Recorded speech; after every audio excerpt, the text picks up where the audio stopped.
All right. Hello, everyone, and welcome to stream. How's the energy? How's the energy, everybody? How are we doing? What's the vibe? How are we doing today? What's the energy? What's the vibe? How are we feeling? How are we today? I'm actually less tired than normal. I'm actually excited to get into stream, A, because I love Q&As, 2, B, because you guys have no choice but to accept the trade offer. And you will be subjected to my hyperfixation today. I hope you're all doing well, though. You're chilling in my room. Love that. Welcome in, everybody. Welcome in. I hope you're all doing well. I hope you're all doing fantastic. I hope you're all doing fantastic today. Today's stream is a Q&A. It's a Q&A. So I do have questions prepped, but if you have other ones that you want to ask me, like, during stream, like you want to just chat and, like, ask me things, I will be reading from chat as well. If there's anything that interests me, and I'll like reply to y'all if you want. But I do have stuff like prepped, like, because I should. But yeah, we have priority responses as well. So if you send super chats, I'll respond it faster. But yes, before we get into it, oh shoot, that's the one thing I didn't prep today. Damn it! Okay, hang on. The one thing I forgot to do, is prep the intro. Because before we get into it, here at Wayne Campus, our mission is to make art education easily accessible to everyone, so join us for free live stream lessons on YouTube every week. Level up your skills with our community of art nerds, because we're more than just a YouTube channel. We are an online school of illustration and visual storytelling dedicated to helping artists turn their passion into helping artists turn their passion into income. Whoa. A huge shout out to our amazing students and members for supporting our mission. We love seeing your incredible artwork and watching you grow in our classes and our weekly critiques. And if you want to dive deeper, join our Discord to access stream notes and demos, exclusive artwork, art challenges, and more free resources to help you improve. So come connect with fellow art nerds and get inspired. Cool and epic, awesome, brilliant, amazing. Yes, wonderful, excellent, phenomenal. We're not gonna do, what do you call it? We're not gonna do submissions this time around because this is a Q&A and it's like all submissions. I forgot to save this file. I thought I was so prepared today. I was ready like an hour ago. I was so down to get going and I completely forgot to do like half the things that I needed to do. But yes, we're not gonna do submissions this time because we have like a Q&A to get to and I want to answer as many questions as I can within 2 hours. So we're just gonna jump into it. But yeah, because the first question that I thought was interesting from the submissions that happened. Oh yeah, you guys are going to be subjected to my hyperfixation, which means that you guys are going to be watching me draw a lot of muscular men on stream today. Surprisingly from Pokémon, because Game Freak's first mistake was giving me a character that matches my strongest skill set as an artist. And unfortunately, they made him very funny, and I really like him. So you guys are going to be subjected to me drawing Ivor a bunch of times over and over. If you don't want any spoilers for Legends ZA, the newest Pokemon game that just came out, don't worry, I'm not going to be talking any spoilers. You're just going to watch me draw him. That's it. I'm not going to do any spoilers or anything. He's just going to be here. And this way as well, it's like I can focus on just talking and not really thinking too hard while I draw. But maybe it'll be interesting for you because you kind of are watching me like half do a muscle study as well. So that'll be fun. But yeah, hello. Waiting to get the new console first. I played it on the Switch 1. It actually runs perfectly fine, surprisingly. Yes, I have played it in full. I finished it in 2 days. I didn't finish it in 1, I finished it in 2. And it was an amazing experience. One of the best written Pokemon games in a long time. But yes, first question that I picked that I thought was interesting, was tips to create original species and monsters. Now, when we are doing, like, when we're creating species and we're creating monsters and stuff like that, one of the big things that people tend to struggle with is making them interesting. First of all, one thing that I say all the time, or not all the time, but I say it pretty frequently, is your goal when you're creating something should not be to create something original, it should be to create something better. Because tropes exist for a reason, you know, design languages exist for a reason, there are things that work, right?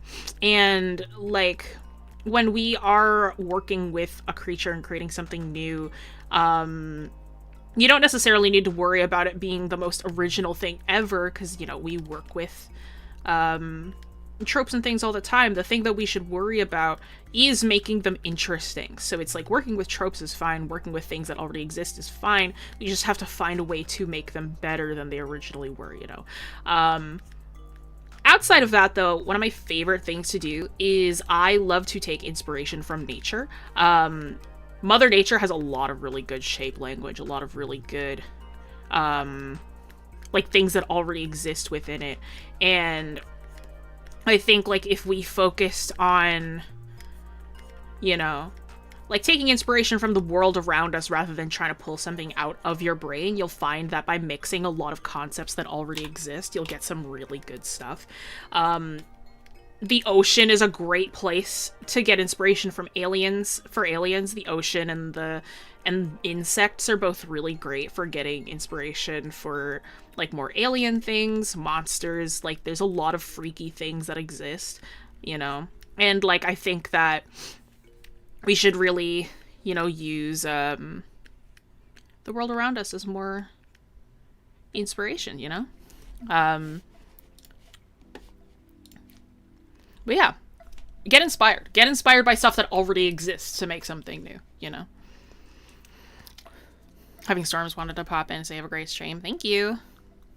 How long do vids take to make? I'm not the editor. So, it depends per video. Because a lot of the time it's like they will, like, take either streams or, like, classes or stuff that already exists and they'll, like, work with them. It's like, I'm not the editor anymore, so, like, I don't... It fluctuates per video, as far as I know. When I used to be the editor, videos took, like, a week or two, kind of. But it depends on what it was, you know. But yeah. Hours. Oh, it's more than hours, don't you worry. One of the longest videos that I took to make, like, because, again, for those who don't know, this, again, is not my channel. Like, we don't even do half the work. I am mostly just a face. But the people who actually do the majority of the work, it's like they are the ones that handle most of this. Hi! Oh, fantastic. That's great, Gizmo. Between the... Oh my god, wait, that's a $50... Thank you so much for that. $50 super chat. That's freaking crazy. Hope you're doing good. Already asked a few questions. 2 more. Thoughts on PewDiePie's art journey, day 1 to year 1. I have already seen it. I've been subscribed to PewDiePie since I was, like, 12, and that video series made me very happy. How do you keep your character's proportions 1-to-1? Because mine look different every time. You get used to it. For me, I, like, when I'm drawing my characters, I only really get used to drawing them once I have drawn them for a while. It's never like it's like I just designed this character, their proportions are going to be the same all the time. It takes a bit for them to, like, integrate into my own art style.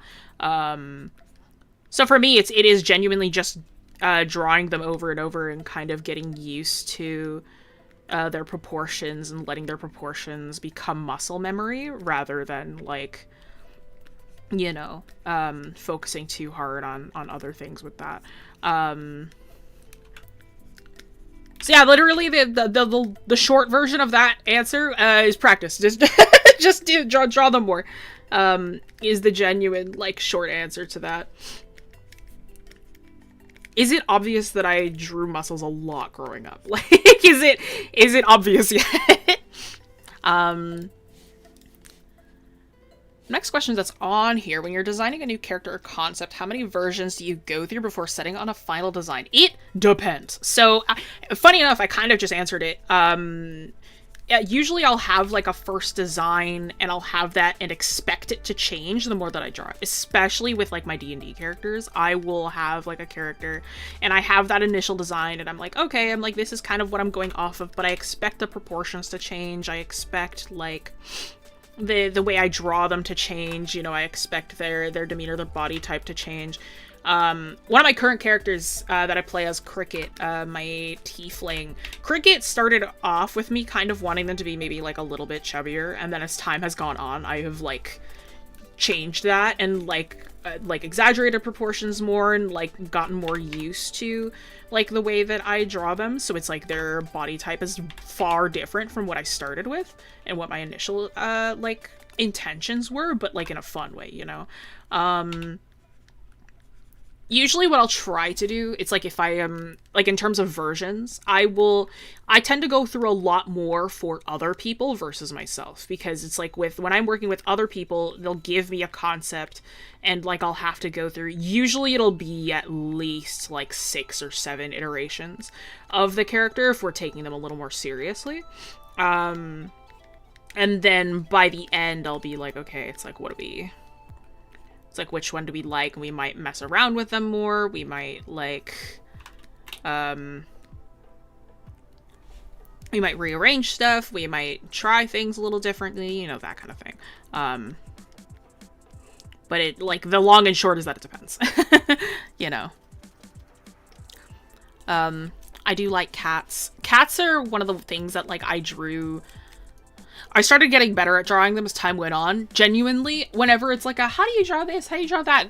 Google it. Like not even a joke. Like, you will learn a lot more by observing versus somebody telling you something step by step. So, Jalen, stop.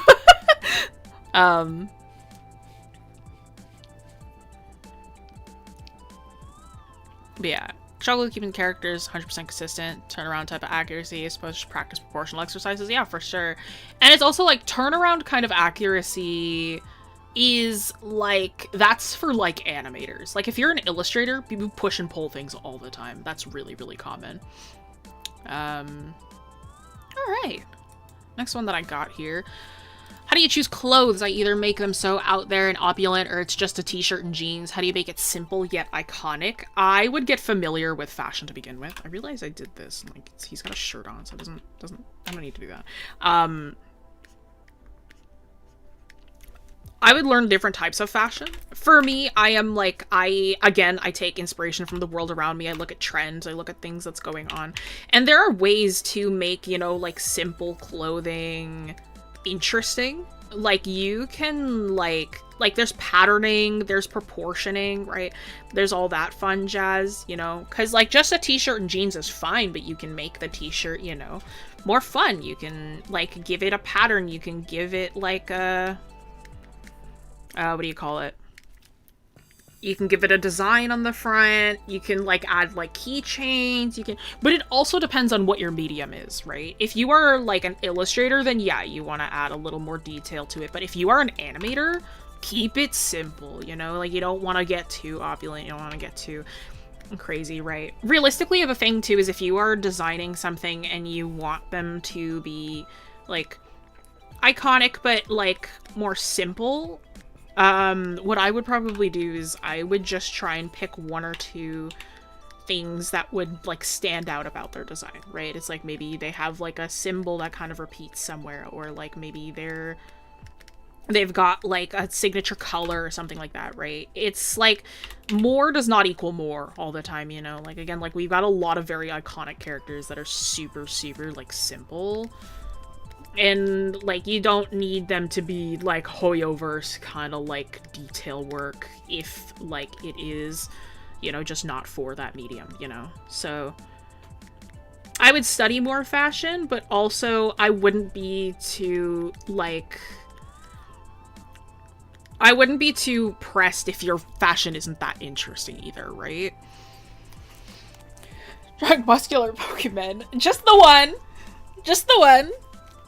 Just the one that I'm very normal about, that's all. Want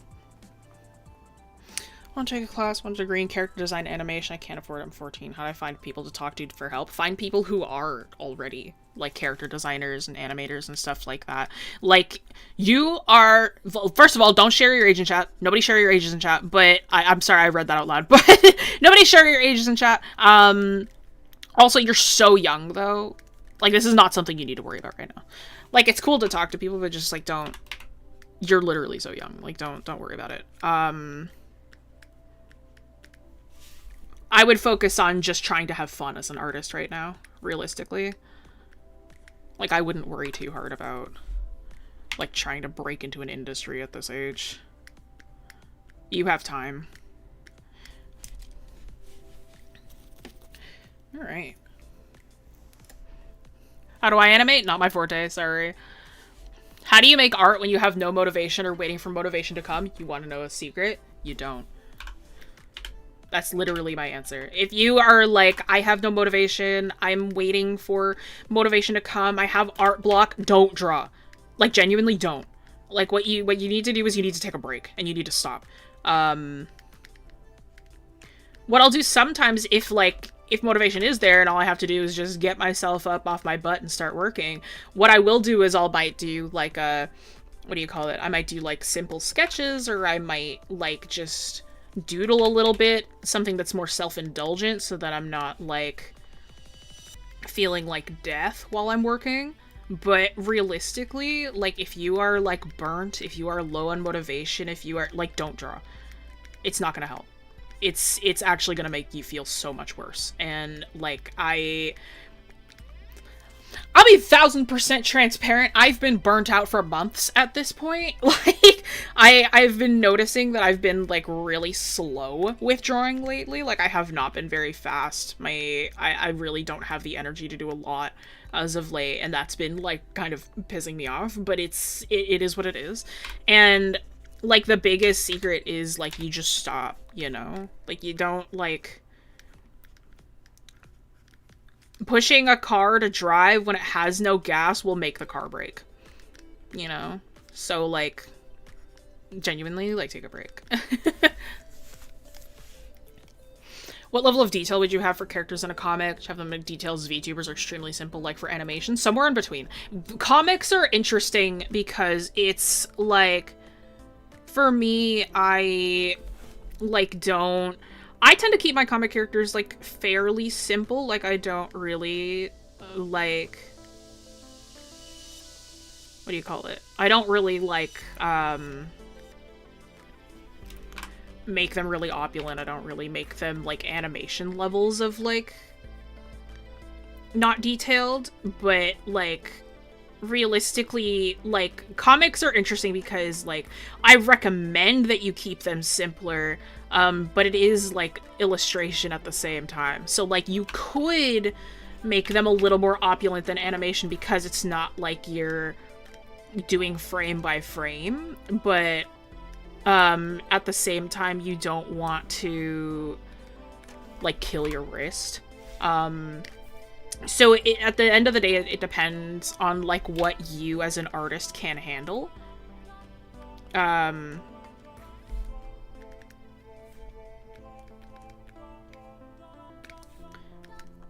that is person per person, you know? It's like for me, there's a question coming up where it's like, you got any big projects? Yes, I do. There's a comic that I've got going on in the background. And like, for that one, it's like, it is about corn. So like, and like, for those of you who've been around for any period of time, know who Corn is. And like, his design is like fairly simple. He was designed for D&D though. He was not designed as a comic character. He was originally designed for like D&D. And like, even then I was like, this is a fairly simple design. I wanted him to be kind of Cartoon Network-y. But it's like some of my current characters as well, again, like Cricket, who's got like multiple eyes and like large fluffy hair. Like, even them I might also do for comic work, but that's just because that's a level of detail that I am willing to work with. So it kind of just depends. I wouldn't do VTuber level though. That one's a bit far, personally, because again, it is very similar to animation in the way where it's like, you're gonna be drawing that character over and over. It's like, how much do you want to draw them over and over, you know?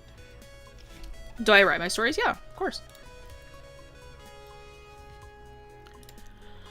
Anyone got any crazy student or teaching moments that could be shared?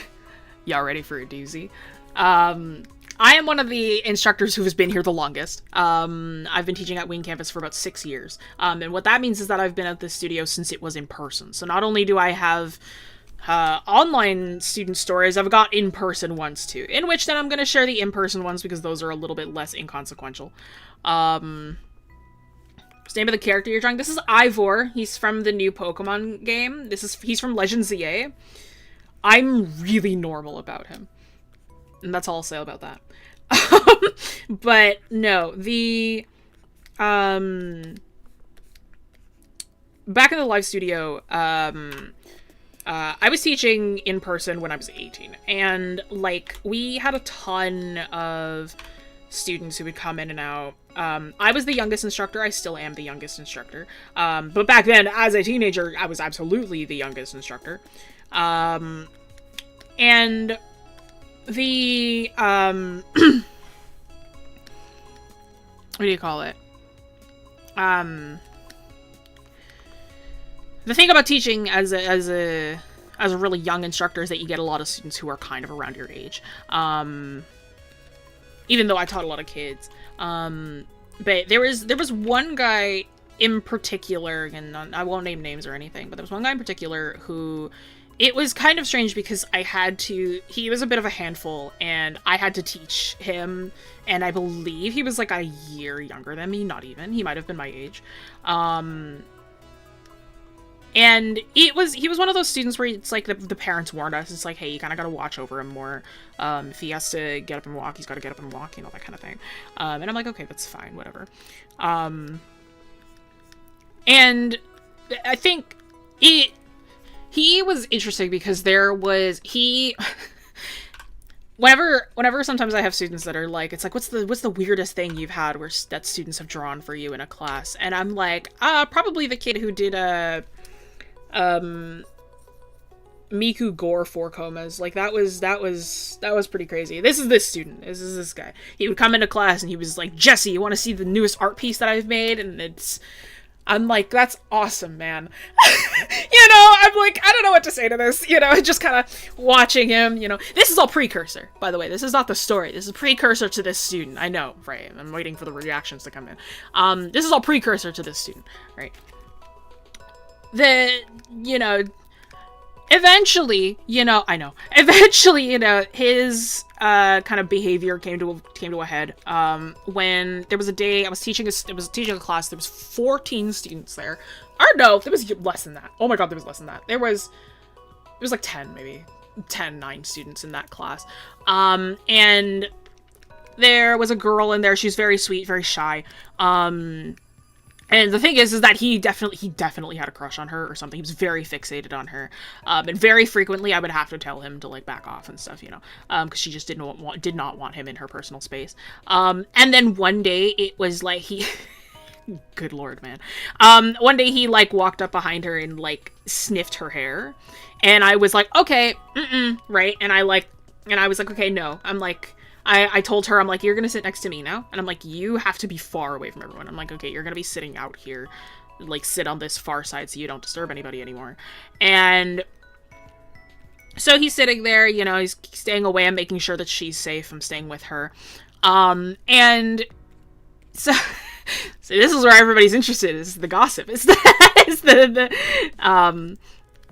And so you know, class ends. I go to admin at the time. I go to Geo. And I'm like, hey, so this student, he did this in class, and it's like, I thought I'd just let you know, we probably should contact the parents. And she goes, oh, we don't need to. The parents of the girl already contacted us and said that she came into the car crying. And it's like, thank you for letting me know, but it's like, we know the situation. I'm like, okay. The TLDR is he got banned from the studio for a while. Actually, no, I think he just never came back, if I remember correctly. It was like he was banned for like 5 months, and then she needed a break, so she didn't come back for a while. But like after that amount of time, he just didn't come back, I don't think. But yeah, that's one of the crazier ones. That was one of the crazier ones. What other ones that are like less, or that are less recent to the point where I can like share them?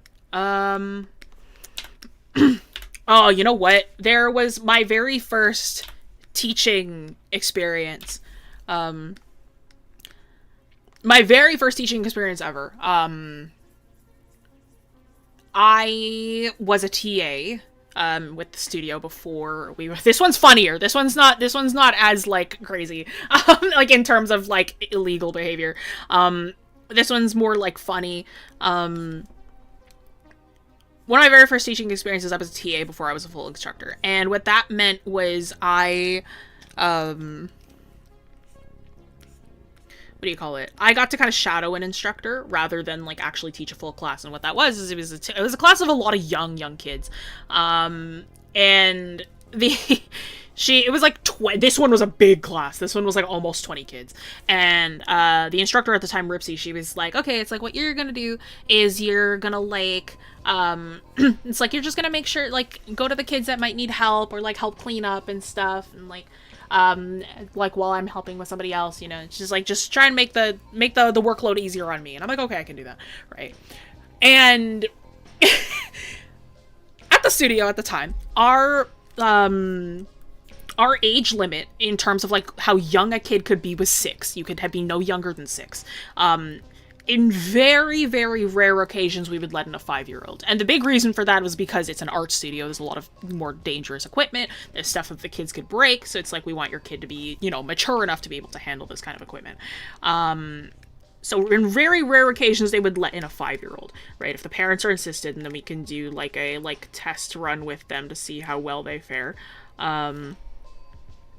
So, on my first day of teaching, they decided to do a test class with a 5-year-old. This little cute kid, he was really sweet. The assignment that we had them do was, if you've never done it before, it is like a kid's activity, but it's actually fun. You get a bunch of oil pastels, you scribble on a sheet of paper, just make a bunch of rainbows, whatever. You get black acrylic paint, you paint over it, wait for it to dry, and then you can take a toothpick, etch away the black paint, and then you have like that rainbow underneath that gets like brought back up underneath the black acrylic. It's really fun. It's a good time. So we were doing that with the kids. Now, unfortunately, we had a 5-year-old there. And I am like, you know, Ripsy explains the thing. We have, like, you know, the oil pastels for the kids. How do your sketches spawn so quickly? This is what I do, like, nightly. I just doodle. We have, you know, like, the oil pastels are for the kids. They're allowed to, like, scribble in whatever. So it's like the 5-year-old's fine with that. The problem came when the paint was brought out. And this little kid, right, I'm helping other kids with their things, you know, it's like when they're done drawing, they can like, here's a paintbrush, just like you can paint on the black. I look over, back to the little kid, and he is taking the oil pastels and rolling them in the black paint. Like, I'm talking like he's dipping them in the black paint. Like, he's like completely, like, rolling them around in the acrylic, and I'm like, no. I'm like, hey, now. I'm like, so I take the oil pastels out of his hand. Oh yes, no, Faye is the founder. Faye is the founder of the companies. She's been around for all of this. But yeah, I think you told us this story. I've told some of you this story for sure. So I have to take the oil pastels out of the kid's hand, and then, you know, so I'm like, hey, no, we don't do that. I'm like, I hand him a paintbrush. I'm like, we take this, we paint on the sheet of paper, okay? Yeah, Faye and Arunia were both at the studio. Faye and Arunia both precede me. So it's, in terms of like who has been at the studio the longest, it's Faye, then Arunia, then me. What do you call it? Yes, so I tell him to, you know, hands off, and I give him instructions, does his thing. I'm able to, you know, move away from the kid, and there's another kid there who's really sweet. He's a little bit older. He's really nice. He needed help, so I'm, like, helping him.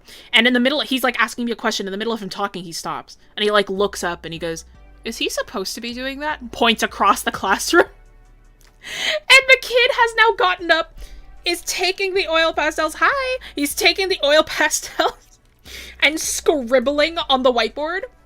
And I'm like, okay. So I get up and I'm like, hey, no, we can't be doing that. And I go like walk over to him, like I speed walk.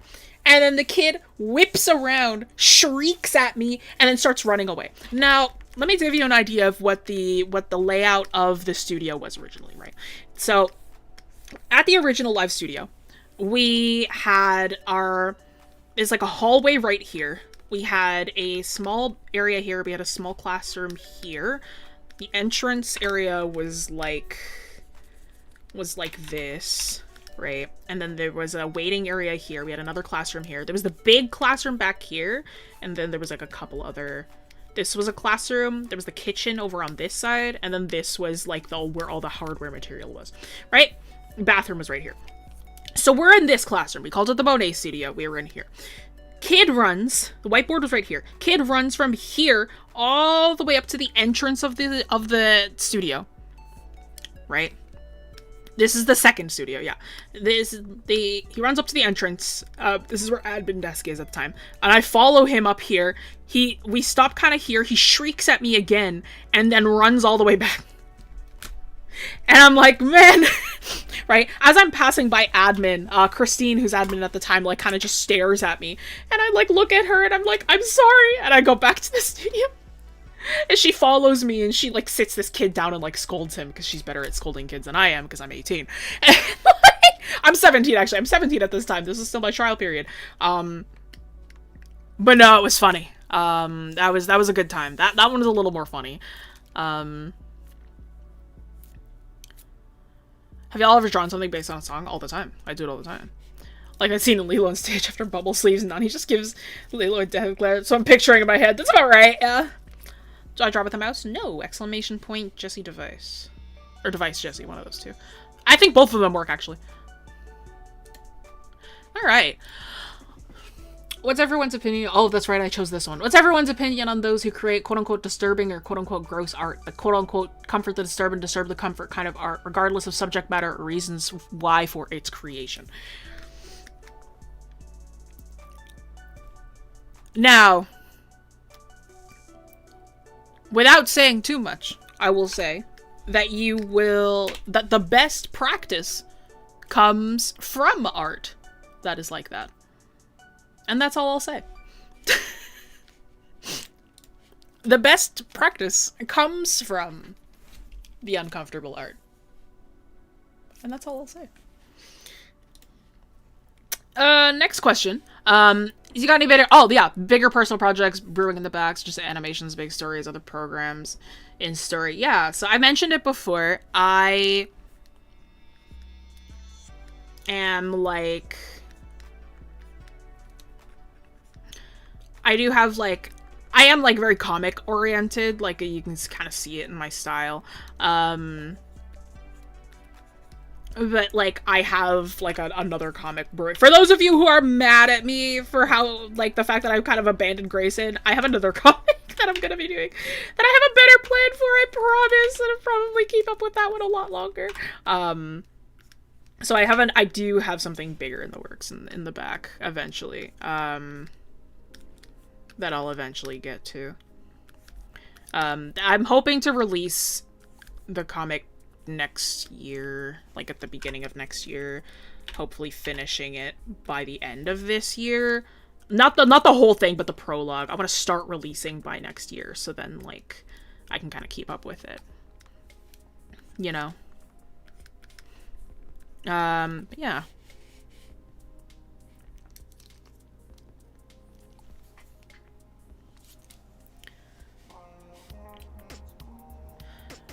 Gmail's message. Dog! Exclamation point device Jessie. It tells you exactly what I use. If you don't recognize it, Google it, bruh. It's we told you, bruh.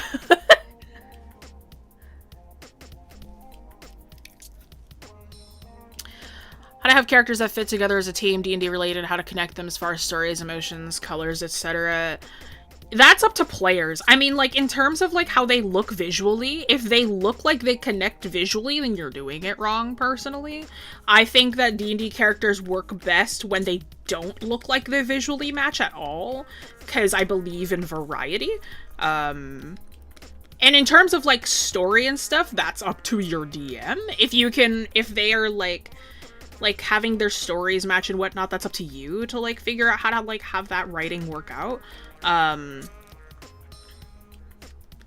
But in terms of, like, them matching as, like, a team, you kind of have to work together with the players. Like, you can't just have, like... You have to make sure everybody's having fun, you have to make sure that the characters will eventually get along, that kind of thing, and that takes a lot of, like, communication and stuff, so... That's important on that front. I was wondering if you guys can make a video showing how to draw different types of eyes and shapes from different angles. Every time I draw, my eyes end up looking the same. Kevin, don't we have a video on that? I genuinely don't remember. If not, there's a stream for sure somewhere around. If not, I mean, like, biggest thing you can do, right? Let me give you a piece of advice, okay? Like the biggest secret, okay? How you make eye shapes look different as like a baseline, right? We all start with an eyeball, okay? Our inner corners will always look the same. It's the outer corners that change. So if you change the heights of your eyes, change where that outer corner goes, you're gonna get a different shape, right? It's like you're gonna have, like, different kinds of eyes depending on, like, where you put that outer corner, right? And then you can mess with it from there. Like, it's like... I work in a very, like, semi-realistic way, you know? We did make a video on that? I thought so. One of the Rose Start streams you did, I think. Did I? Okay. That's possible. I might have done that. I don't remember any of the roast streams. There's a peek behind the curtain. The roast streams, it's like something else overtakes me for that entire stream, and then I don't remember a single thing that I say afterwards. Like, it's like, oh, you said that in a roast stream. Like, I did? To be fair, that's all streams, though. It's like, oh, Jessie, you did this in that. Yeah, no problem. It's like, sometimes it'll be like, oh, Jessie, you said this in, like, a previous stream. I'm like, I did? When? you gotta tell me. I don't remember these things. You think I keep track of all the content that we do? No. I don't have that much memory capacity, okay? I might have a really good memory, but not that good. Ugh, it's funny.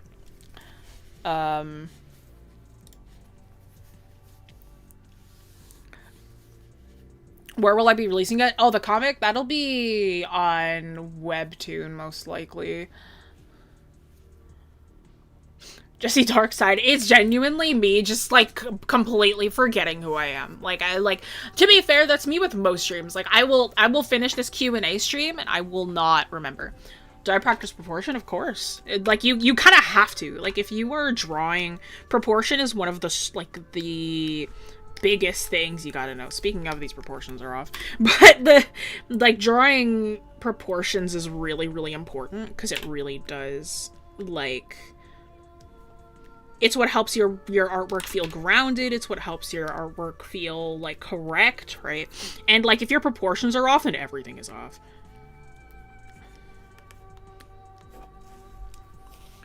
In which type of art? In everything, bruh. Will there ever be another roast stream? Probably. I don't know. Kevin? That's not up to me, usually. Again, like, these kinds of streams, I'm like, we plan them sometimes. Like, we plan them, plans change, stuff like that, but, like, like, a lot of the times, like, streams will be like, oh, it's like, you're gonna do this, and I'm like, okay, and then I just do it, you know? I am very much like a face. Like, I'm not really a planner in that way. Like, I plan my class curriculums, and, like, I teach my students in that way, and, like, I plan those kinds of lessons, but, like, otherwise, I'm like, streams? I am but the VTuber for a talent agency, you know? Do I draw on paper sometimes? All the time. I believe it is important to draw traditionally as well as digitally.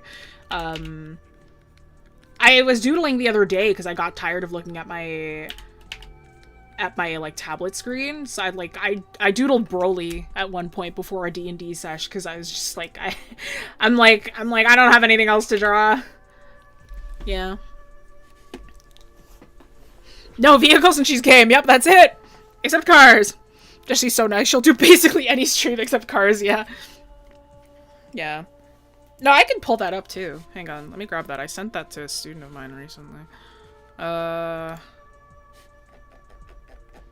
The Broly that I doodled on a sketchbook page. There he is. Yeah. It's just like, you know, I'm like, sometimes I'm just like, I just feel like not looking at a screen for a bit. And I'm like, okay, I'll just draw traditionally. I have like a sketchbook, like a small one, that I carry around all the time. You know? That's a doodle? Yeah, it took like, oh god, like 5 minutes, 3 minutes? It wasn't long, like it was just quick. I'm gonna like, fluffy hair. I love drawing fluffy hair. I love drawing fluffy hair. And like, my thing, okay, if anybody has long hair, I'm like, any character that has long hair, I have to put it in some kind of art, like, style eventually. That's my thing. I'm like, if you have long hair, it will eventually be styled, and that's just what happens when I draw you. Live, laugh, fluffy hair. Yep, that's it. It's not a doodle, that's art. That's a doodle for me. Like, these are doodles. Like, this is, like, me, like, not thinking, and I'm just kind of drawing whatever. How do you make the clothing folds look so cozy? It's all about texturing and, like, remembering how the clothes themselves feel. And it's like, clothing will fold differently depending on, what do you call it? Clothing will fold differently depending on, like, the weight of it, you know, so.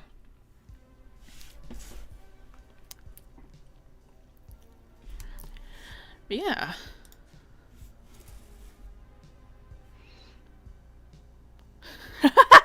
Man, everything Jessie does sounds like she needs a vacation. She just had one, no more, we need her. I did have one in August. Yeah, it's okay. How do you practice that? I would get familiar with different types of fabric. So like being able to visualize different kinds of fabric, being able to work with them, would help a ton, personally. I have a question in here that kind of relates to that, I remember. Which, speaking of, oh my god, hang on, I need to make my screen bigger to read that. I plan on making webcomics someday. One day I noticed I really struggle with drawing fight scenes. I already know about perspective and composition, can't seem to pose the characters correctly, or even capture the impact of the scene. Any tips for that? Movement is a really, really important part of character art. Movement even outside of actual, like, moving gestures. Like, being able to draw a character and have them feel weighty is really, really important. And fight scenes need that, right? Like, fight scenes need that, like, weight. They need that, like, feeling of, like, movement and whatnot. And that's something that you kind of have to practice getting better at.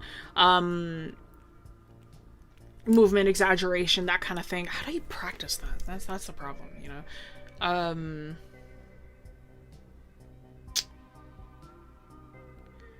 See, here's the thing. Here's a peek behind the curtain for you, okay? Me, as an artist, I can draw anything, okay? That's no problem for me. It's like, you can ask me to draw something, I'll be like, okay, and I'll do it, right? I have no problem with that.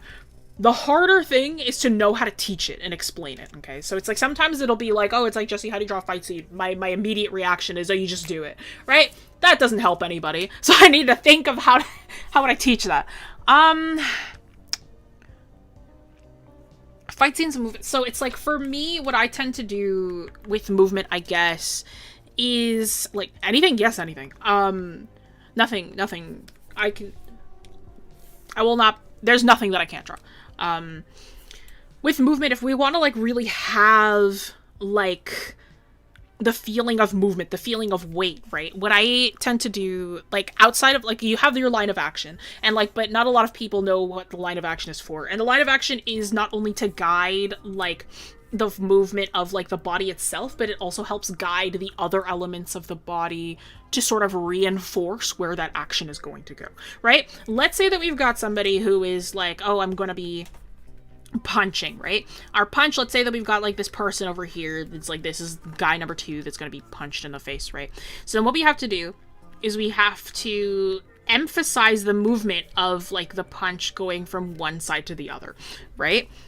So what am I going to do for that? I need to think like an animator, right? If we are drawing somebody who's punching, right, we obviously have the arm forwards, right? But we're not just going to have the arm where it's punching straight into the face, we're going to think of follow through. We have lead up, follow through. Those are the two big things when we have actions, right? So what we're going to actually do is we're going to draw the arm as if it has already punched the person. We're going to emphasize this movement by not really including any joints, add some action lines, right? And we're going to have the fist kind of pointing downwards as if they've already punched, right? We'll have the impact, we'll have like impact lines and kind of like show off that this person has been punched in the face, right? And then what else do we have? When you're punching somebody, it's not like they're just going to be facing forwards like that, right? We have the twist in the body. Think about yourself like you're punching somebody in the face. Like if you actually do the action right now, you're like left hooking somebody. What's happening? Your entire chest is moving to the side. Your body twists, right? So we got to draw on that twist, right? That again continues that movement, that like movement that moves this way, right? And what else can we do for that to emphasize that movement? We're not just going to have this arm to the side. We can have it twisting backwards as well to again emphasize this sort of rotational movement that is happening with the body, right? And then it's like what you do with the legs. Maybe the legs are facing forwards instead. They stepped, maybe it's like, oh, you need a little weight. They had to step forward to like punch this person. So we've got one leg in front, one behind, right? This is like here for like stability, right? But again, we've got like that kind of twist. So we've got like a bit of a twist in the torso up here, right? It's like, like understanding like the weightiness, understanding this, thinking like an animator when we are doing, because comics are very much like animation in the way where you need to think of your movement, you need to think of your follow through, you need to think of like how you are going to portray this action without having them move, you know?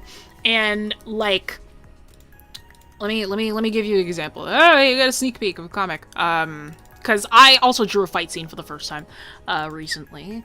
But these panels are good, I think.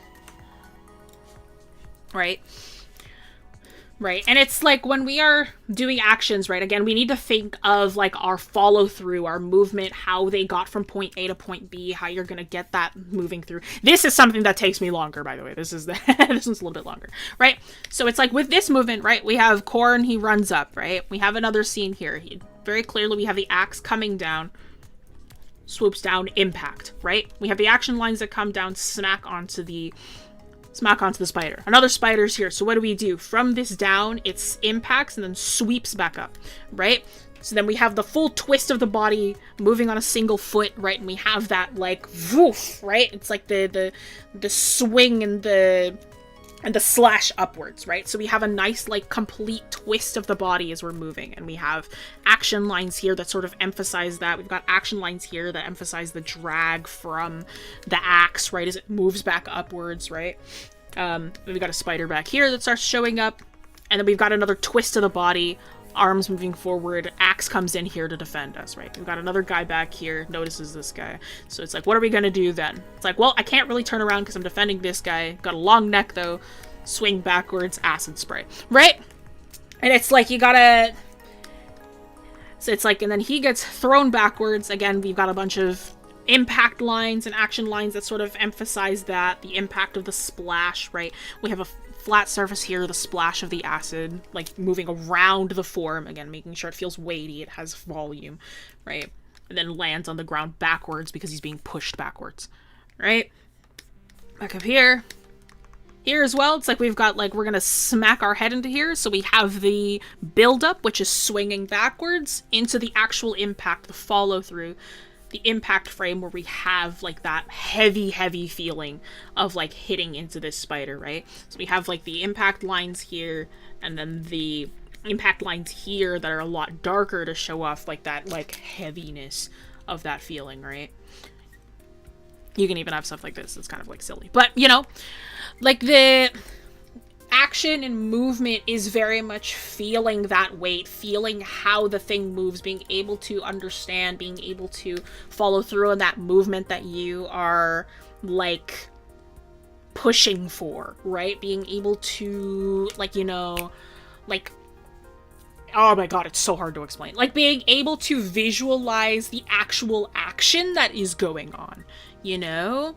Like, being able to visually do that action, being able to see how the body moves, being able to visualize how the body moves in that way is really, really important. So yeah, that one's pretty fun. Motion looks so cool. Oh, it's great. No, I love movement. Movement is one of my favorite things ever. Because, like, movement isn't only for fight scenes. Movement is also just for, like, making sure, like, a pose feels weighty. Like, it feels like there is, like, volume to each character, you know? Do I have examples of doodles where they're not doing a lot of action, but it feels weightier?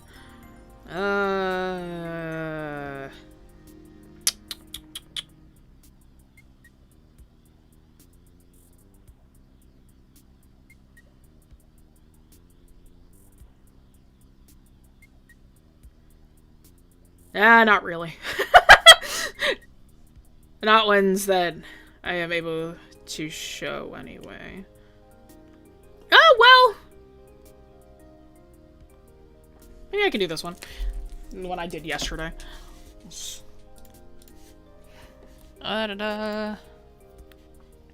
Because, like, movement and, like, being able to draw multiple characters in a scene, it's, like, you need to understand that each character takes up volume, each character has the ability to move, each character has, like, different, you know, like, vibes to them, right? Oh, I need to read Witch Hat Atelier. I haven't read that yet, but I do need to. I'd like the English style of illustration paired with, like, that glass dip. Beautiful. The layouts are gorgeous. I've seen them before. I'm like, oh, I do need to read this. But right, it's like sometimes you have, like, movement where it is like, these are our D&D characters. So for those who don't know, this is Cricket. This is my partner's character, Takan. This is our other friend's character, Shifra. Right? It's like being able to understand, right? It's like we have a body that is right here. We have a body that is right here. So it's like this character has to move around said, like, volume that is right here, right? So then we have another set of volume that is right here, right? And we need to envision that as, like, a 3D space, right? And these two 3D spaces are, like, colliding with one another, right? And it's like you need to kind of understand. It's like because there's a 3D space here, it's like the arm right here can't just go straight through, has to, like, wrap around this 3D space that is right here, right? And it's like being able to sort of emphasize each form and be able to understand the weight that each one holds, being able to understand the, like, space that each one takes up is really, really important. So this is my characters. Yeah, so it's like, I love drawing character interactions. It's one of my favorite things ever. I love drawing D&D characters in modern situations. Cricket, my character, is, like, Takan and Shifra's, like, handler. Like, Cricket is, like, the wrangler for, like, the paste eaters, essentially. It's like, Takan, for those who play D&D, Takan is our monk. He's a homebrewed monk. Monk Goliath. Cricket is a cleric, a war cleric tiefling. Shifra is a homebrew class. She is a halfling teviary. But it is fun. It's fun to draw characters like this.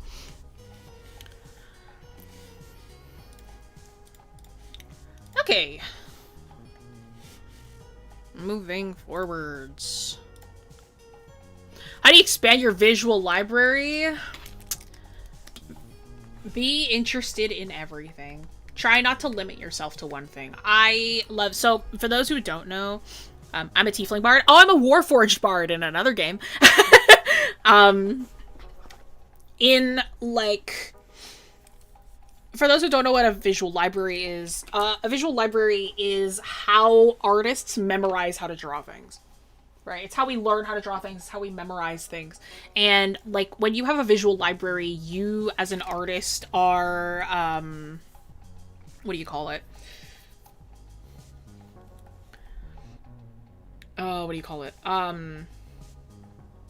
You as an artist are starting to build things that are muscle memory, that are just knowledge that you have stored, right? Whether it be, like, things that inspire you, or just, like, things that are scientific that you understand, or, like, baseline like fundamentals for drawing. Like that is all your visual library, being able to memorize these things. Like the fact that I can draw Ivor off the top of my head, he is now in my visual library, right? Like he is like just something that I have memorized and can draw, you know.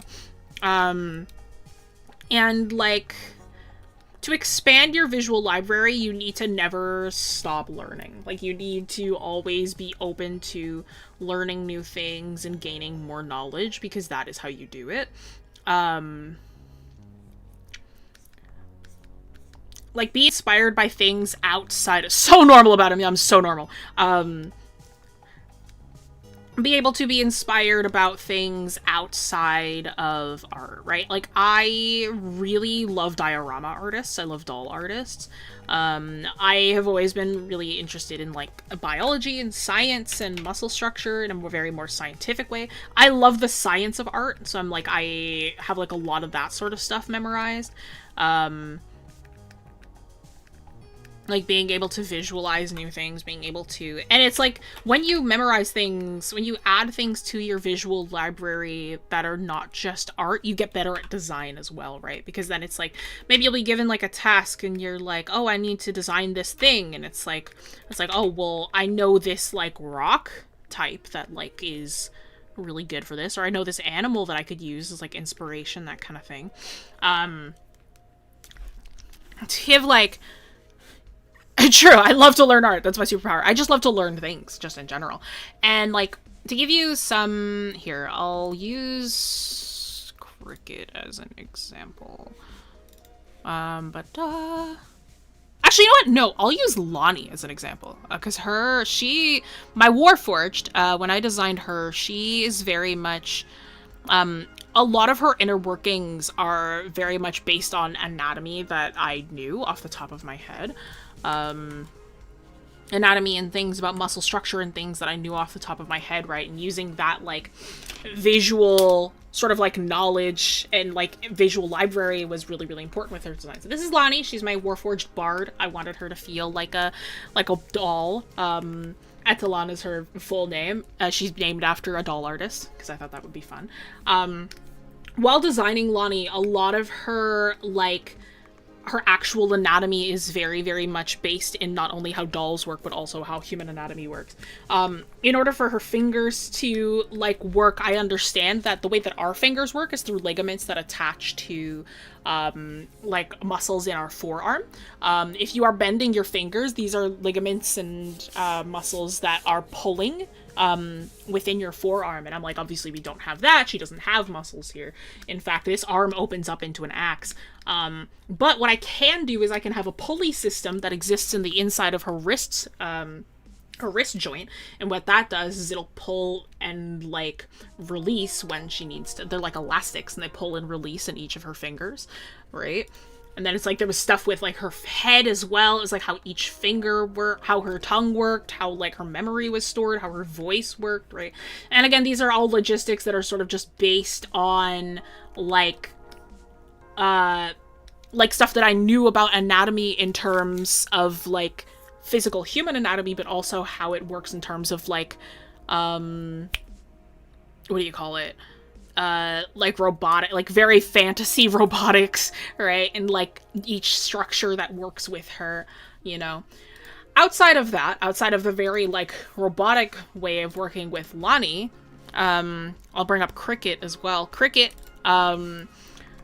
design is very much based in like, I wanted Cricket to be as juxtaposed as possible. My most juxtaposing concept as I can, right? And it's like, it's not really until you get into the weeds of the character where that like gets really like obvious, but Cricket very much has a lot of I know a lot of like religious symbolism and stuff, and like Cricket has a lot of symbolism that sort of like clashes with itself.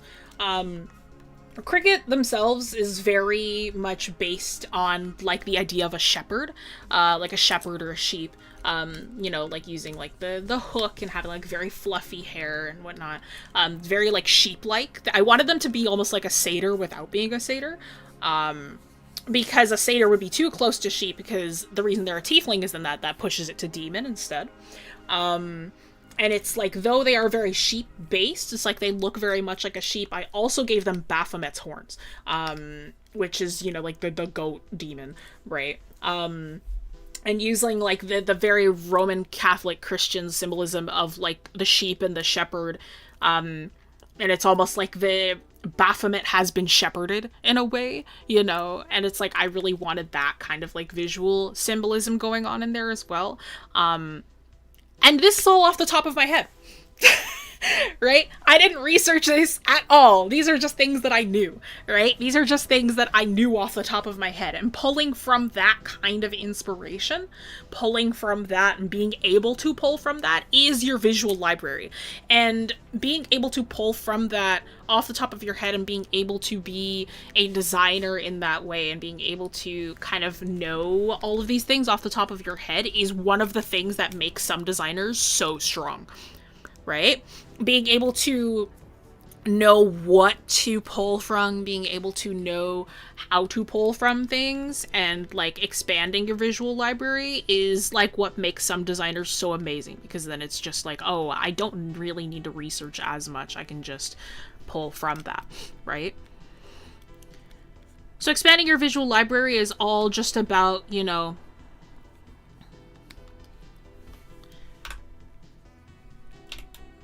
getting inspired. And getting inspired should also mean that you will enjoy learning things and collecting information, right? I have not played Red Dead Redemption, no. How do I design clothes? I love fashion, so I love learning about clothing. I design clothes by learning about clothing. It's like I look into different styles, I look into different eras of clothing, I look into different current trends and past trends and stuff like that, and the more that I memorize, the more that I'm able to design. No. That one's not happening, Kevin. That one's not happening. Okay. Got into cosplay recently, nice. What's your trick to push through self-doubt and your inner critic? I don't have that. I killed them. I'm kidding. That's a joke. No. The pushing through self-doubt, your inner critic, I find, like... How do I answer this? Have I ever worn something that I designed? Yeah, I sew my own clothes. I sew and design my own clothes.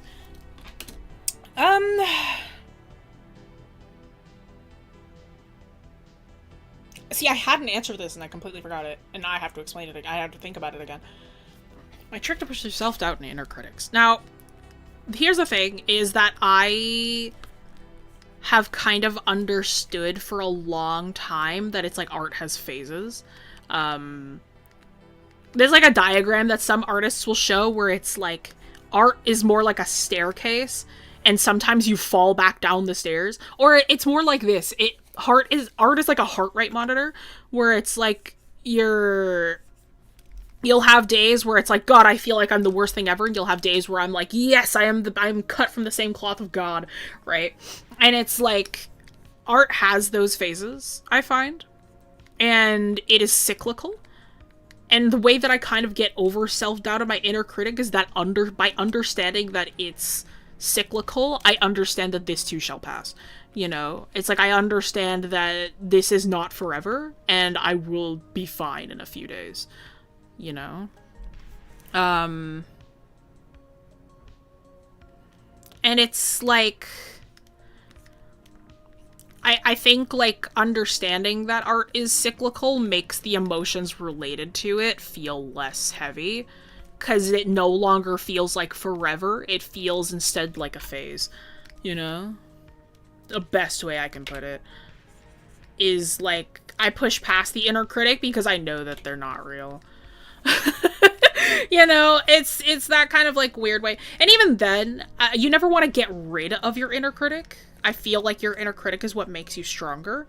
In terms of doubt, it is like, I'm like, if I have like the really bad times, I am like, I will push through that and like, again, it's like I kind of understand that it's not forever, so it doesn't bother me as much.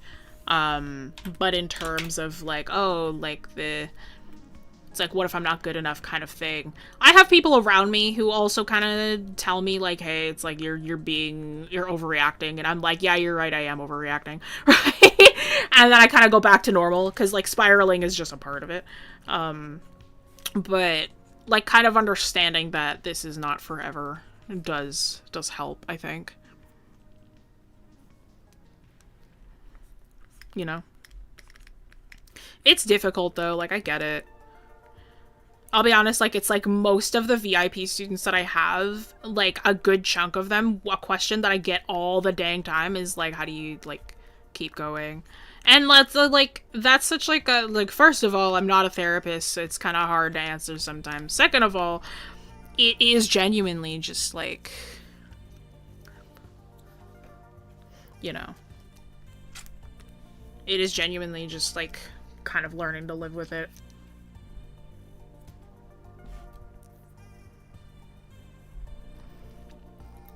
One of those low points, I remember doing a bunch of really quick sketches. I was dissatisfied with everything I drew. Now looking back, I think they're good. No, that's real. If you guys want to know a secret, maybe like 80 to 90% of the stream art that I do, I don't like. Like, let me put it in perspective for you. Most of the art that I do for stream, I'm not happy with. And the biggest reason is because it's like, A, I'm on a time limit, B, it's like with a prompt that I don't always care about, so then it's like I finish stream art and I'm like, nah.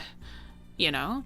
Most of my favorite art is, like, outside of stream, is the stuff that I kind of do for myself, or maybe it's, like, a design that I'm really happy with for, like other people or whatever. But, like, most of the time, like, the art that you see me do, like, my students will see me do art for, like, classes, or they'll see me do art for streams or whatever, and it's, like, I am, most of the time, not satisfied with it. Because I'm just, like, most of the time, I'm just kind of, like, meh, you know? Because I'm like, I know I can do better, or I think like I could do something that's more interesting, or like I think the concept is just kind of like whatever, but it is satisfactory in the moment, so I'm okay with it, you know? But very rarely am I actually like, oh, this eats, you know? Like, I'm very rarely like that with work that you'll see me do, you know? Do I do lettering and calligraphy? No, not really. I do lettering sometimes, but that's only for, like, comic work. You can see it in my handwriting, like, how, like, comic-oriented I am, you know?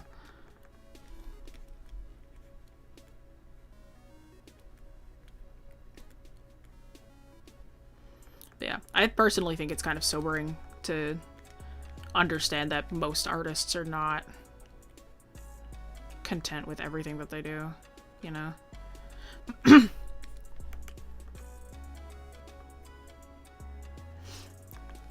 I think it's lame to be like, oh, it's like art is, like, I'm happy with everything that I do all the time. Nah. You're lying if you say that.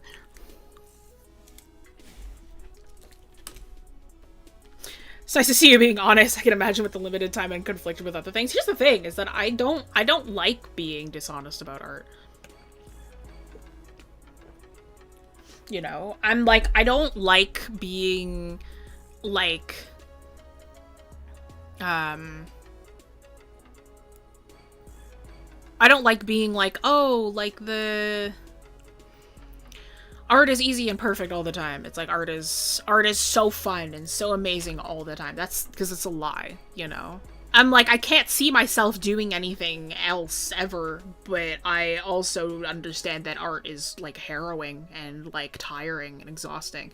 It is very much like putting your soul on a chopping block in a weird way. And it's, like, because art is very personal to a lot of people, and it's not for the faint of heart, realistically.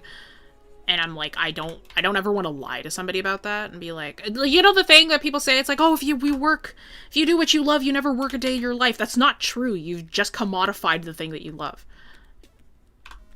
And now you have tied, like, monetary value to something that you enjoy. Like, that's what it is, you know? Again, I could never envision myself doing anything else. Like, I love art. and I love doing it as a job, and I could never think of doing anything else. But at the same time, it's like, are you ready to do that? Like, are you ready to feel like crap sometimes and not be able to fix it until the phase is over, you know? And if that answer is no, then that's fine. Art isn't for everyone, like, in terms of, like, doing it professionally. And here's the thing, too! You know what's amazing? If you don't like that aspect of art, you don't have to do it that way. Art is amazing as a hobby. I was saying to my students earlier, I kind of envy hobbyists sometimes. You know? I'm like, they're just doing this for the love of the game. And, like, I appreciate that completely. I think that's cool.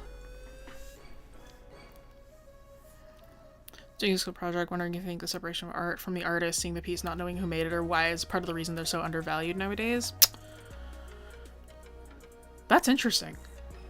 I think the separation of art from the artist, seeing the piece, but not knowing who made it or why, is a part of the reasons we're so undervalued nowadays.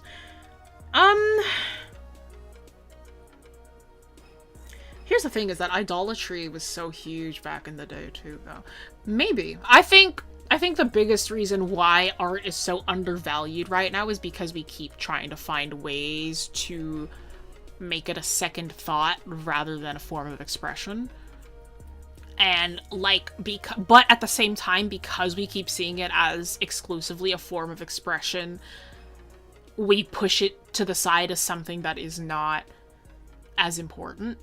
And, like, the problem is that so many things just would not exist without artists.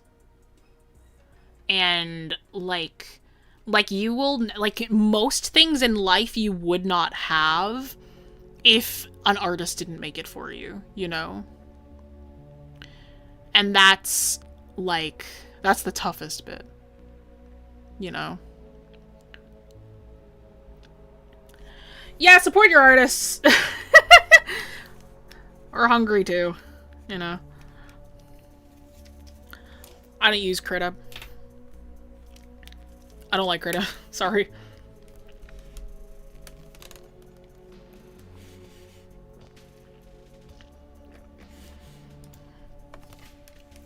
Well, that question kind of took a turn.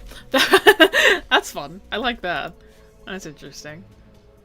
Let's move from that.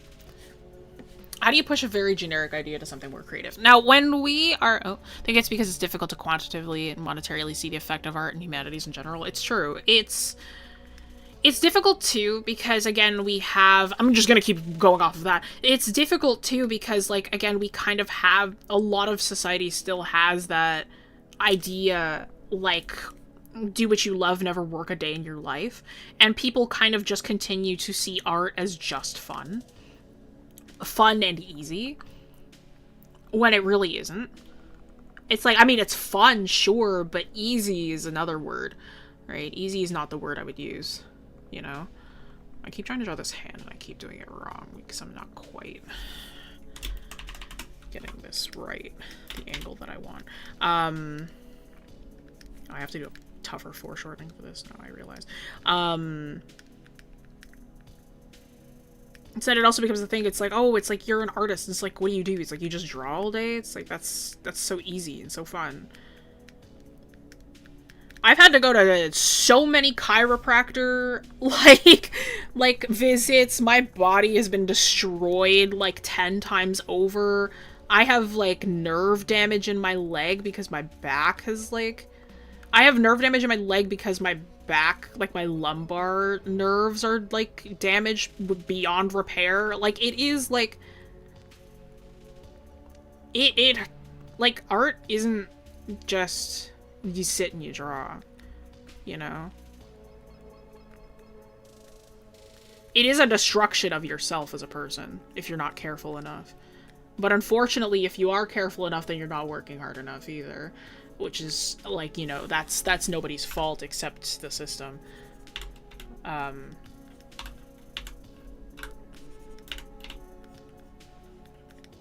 yeah, being an artist will be the most soul-crushing thing you ever do. And it is not for the faint of heart. You know. It'll be your biggest comfort and your largest aggressor.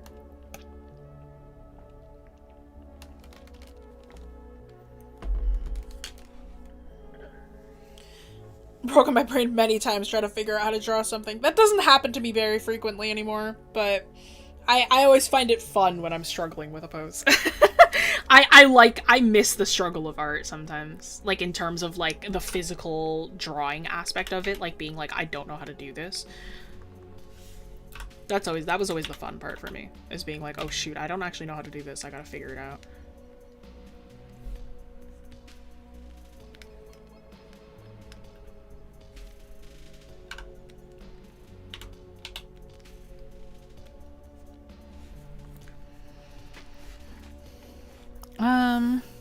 Hi. Oh yes, yeah, you know that I'm subbing for you. Yeah, Gonzalo's not gonna be here. It's gonna be me.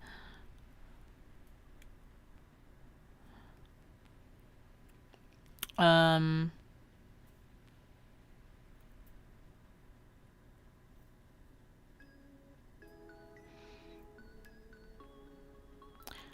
do you push a very generic idea? Oh yeah, I should answer this one too.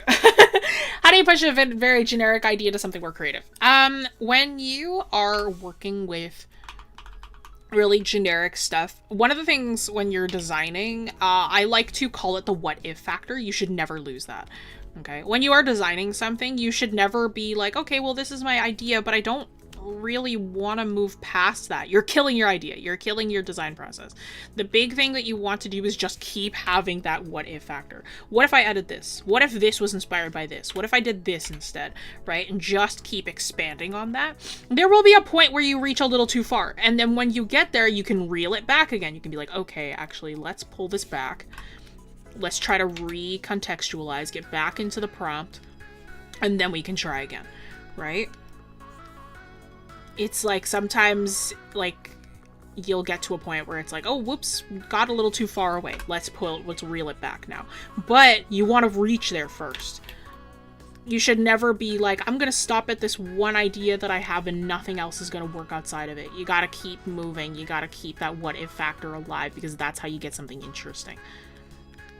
Right? You can't just be, like, stuck in one idea forever. So the more that you kind of, like, push things, again, the stronger your visual library is, the more that you start to move forward with that,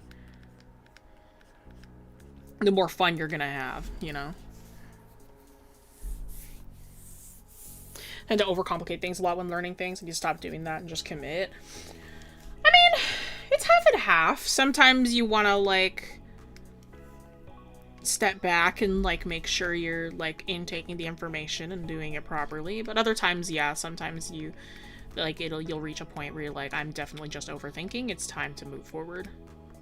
You know?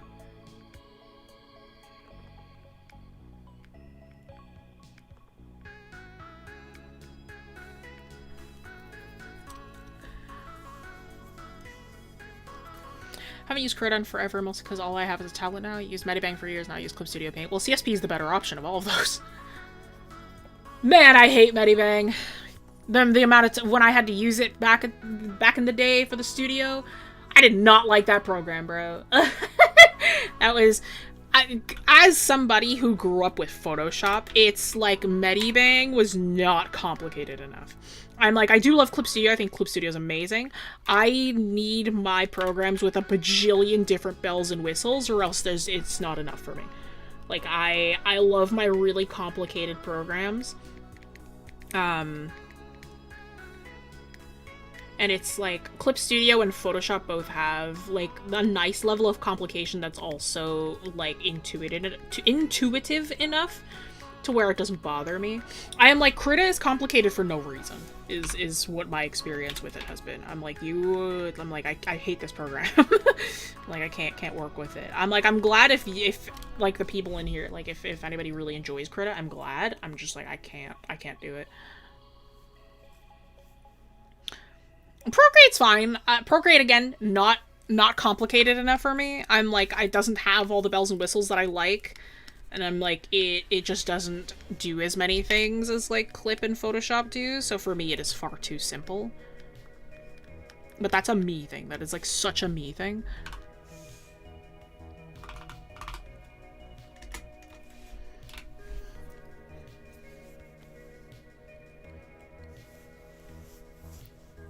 Procreate is a safe space for me. Procreate's just too simple. I can't. But yeah, pushing a generic idea to something more creative. Just try and expand your idea pool. Try and push outside of what you think is good. Try and experiment and do more things. Keep that what if factor alive.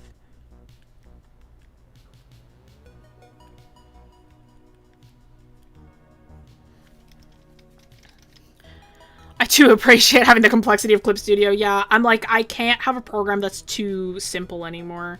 I'm like, when it is too simple, I'm like, this doesn't have enough for me.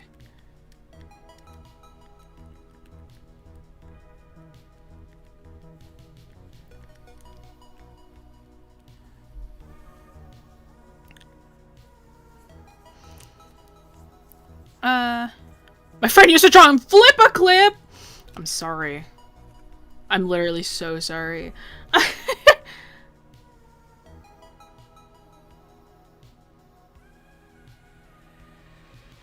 Couldn't even tell you. I hated it. Maybe I didn't look hard enough. I don't know.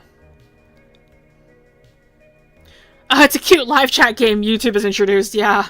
If you chat the most, you get the little crown. Talk more and maybe you get the crown next. You steal it from Gizmo.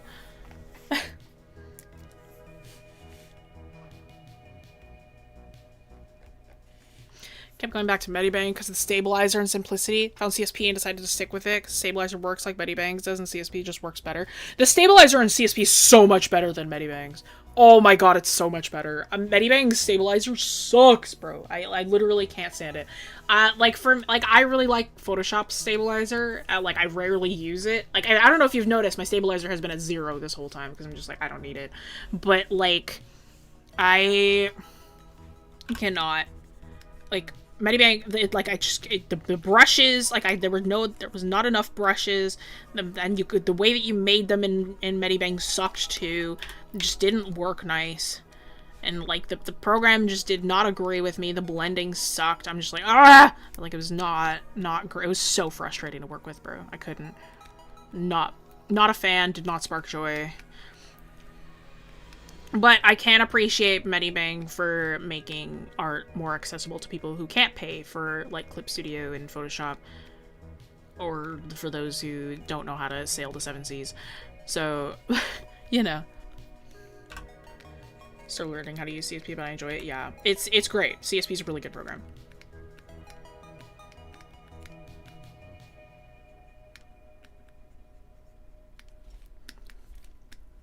I'm choosing not to care too hard about detail work right now. I'm like, just get the general impression of what's there, and I'm like, I'm content. I'm just doodling. I'm not doing anything finished right now.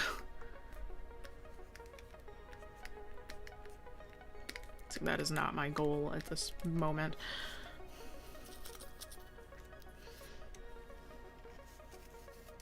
Open Medibang once and noped out, ran back to Ibis. IBIS! Sorry. I also can't stand Ibis Paint! Ibis's UI is rough, bro. I just can't deal with it.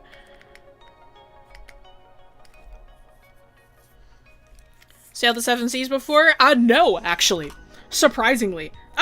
That's not true. I just lied between my teeth. Yes, I have. But for other programs. Not specifically drawing ones.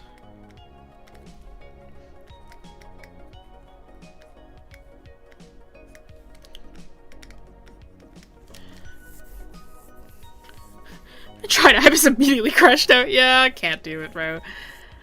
We save up for CSP, so probably buy it full on. What version did you get if you had a one-time purchase? The newest one. Just get the newest one. Get the newest version, but I wouldn't get CSP EX unless you really want to do animation, because otherwise there's not really much difference between the two. And you don't really need to pay the extra money for like CSP EX. You know.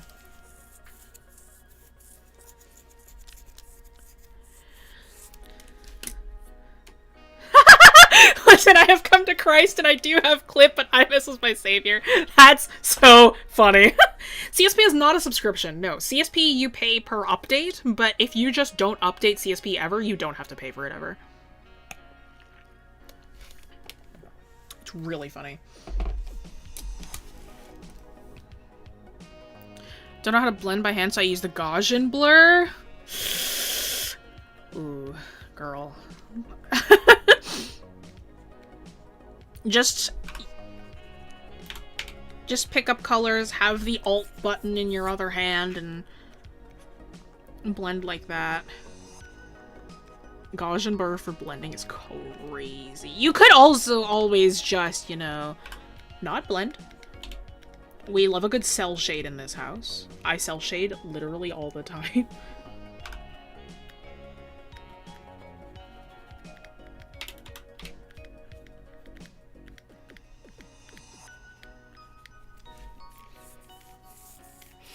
I used to use Gaussian blur. Girl.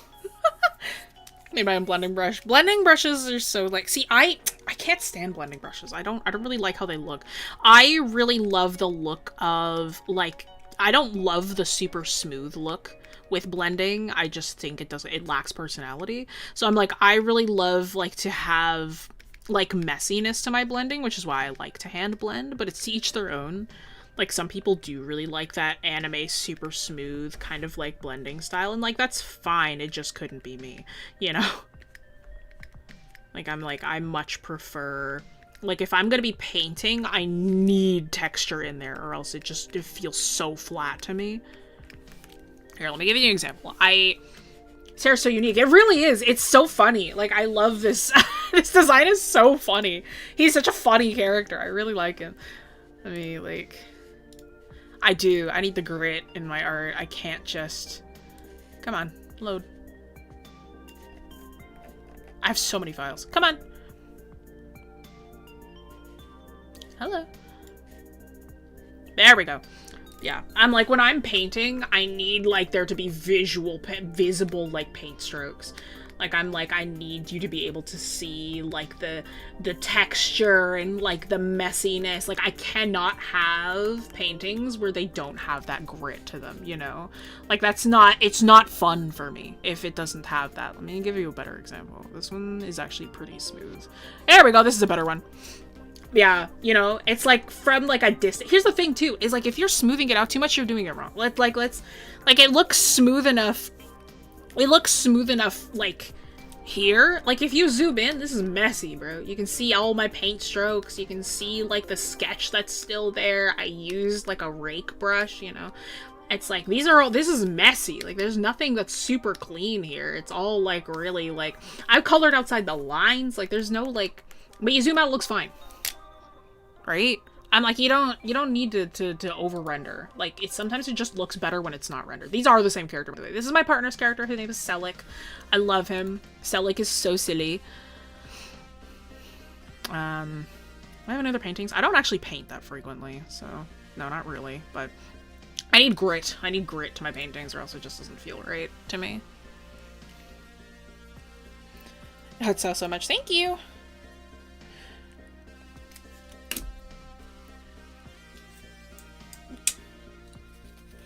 Trying to do an animation for a multi-animator project using Procreate Dreams. There's no lasso. Tools driving me nuts. I heard that there's no lasso. That's horrible. I'm so sorry. Just flip a clip. I don't animate, so I have no clue. I'm not an animator at all. Like, I can animate in theory, but I'm not an animator because I can't stand animating. It takes too long. I'm really impatient. Like, I can't do it. Alright, let's move on to the next one. When do you choose to exaggerate a pose is when you know when to hold back. It depends on what my intentions are. I think about the intentions for the pose that I want. And it's like, a lot of it is also knowing like what emotion you want to draw out and what emotion you want to have a character portray in some way. And for me, I just, like, if I am going to be drawing a character where like I really want them to be like really expressive, then it's like I'm gonna like really push that pose forward. But if it's like a moment that's a little more tense, if it's a moment that's a little bit more like I have to reel them back, then I reel back the expression.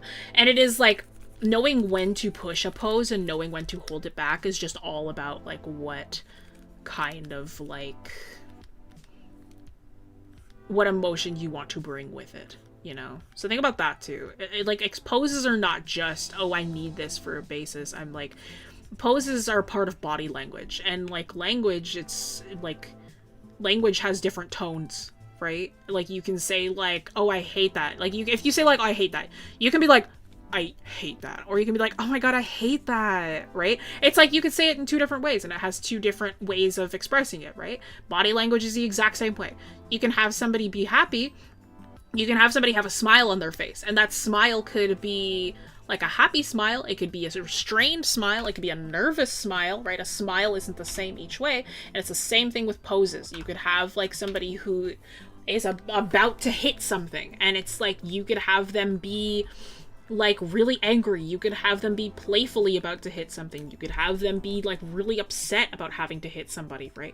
You can so it's like it depends on the emotion that you want to draw out of the pose, right? You need to think about that. You need to think of your intention. His hair looks like wings. It does.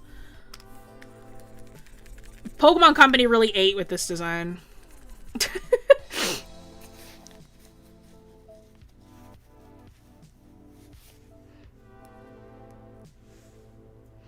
Are there any questions on art style? What do you mean by that? Like, did somebody ask a question about art style? Not that I saw. Or at least I didn't pick it, if it was there. I need to decide on which colors to use together. Color theory looks so intimidating. Okay, we have several videos on color theory. Watch this. There are literally palettes that have names. When you know the palette names, you're good. Color theory is only intimidating if you choose not to approach it. And then it becomes really fun when you do.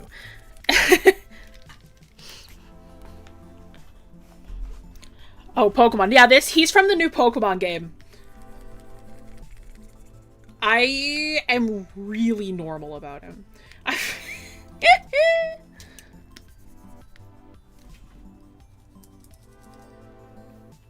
Art styles are unique to everyone. Just look at art you like, figure out why, and then apply it to your own art. That is... You said it better than I could.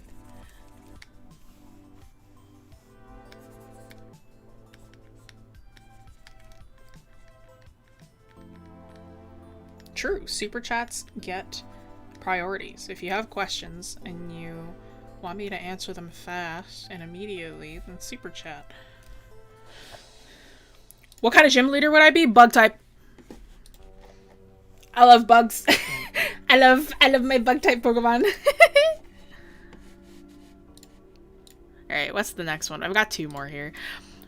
How can I best approach making my graphic novel from start to finish? Like, what needs to happen first? Writing! Oh my god, plan out your writing. Okay. You don't need to plan out actual text, right? You don't need to actually plan out what they're gonna say.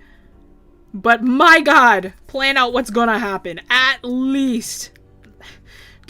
Don't be like me when I first tried my comic and I was like, I'm just gonna keep it all in my brain. Don't do that. Don't do that. Have a plan. Plan out your pacing. Plan out where things are gonna go. Just open a Google Doc. Just type stuff. Doesn't need to be really thorough. Just, you know, you can have it be like via points, right? Like that's how I did it. You know, like you just have like bullet points per thing. For the love of God, plan out your comic. You know? Like, for the love of God. You do seem normal about him. Yeah, no, I'm really normal. Like, I'm super normal. Basically, I need to have my story straight. Yup.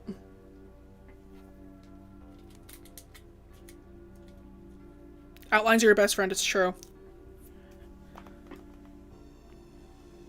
Yippee! Art community!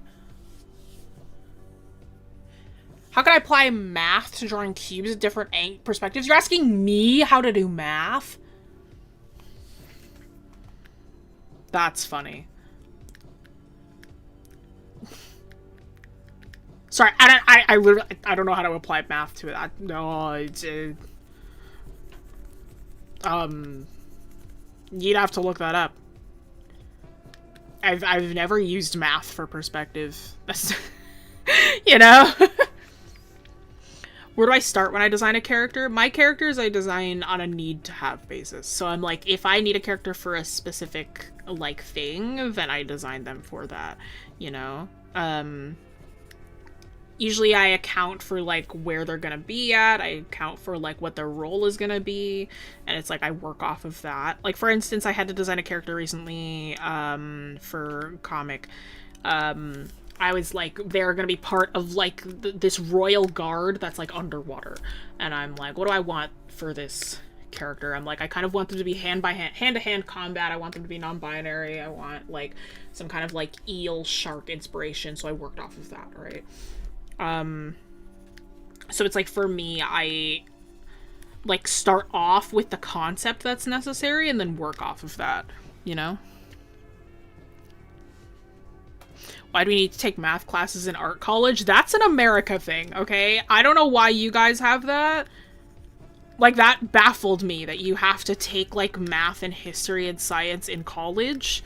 Like, for us, it's like, you get to college, you're done. You're done with those. I didn't even have to take math in grade 12. Like, that didn't happen. That's you guys. That's not me. I don't know why you guys have to do that. I stopped taking science after 10th grade. Like, it wasn't required anymore. Like, I didn't need to do that.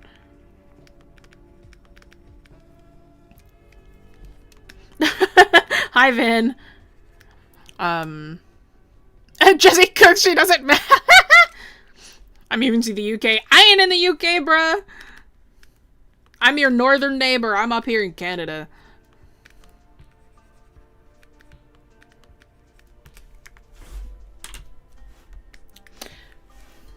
Hi, how am I? I'm really normal about this guy. It's a little ridiculous. It's kind of crazy.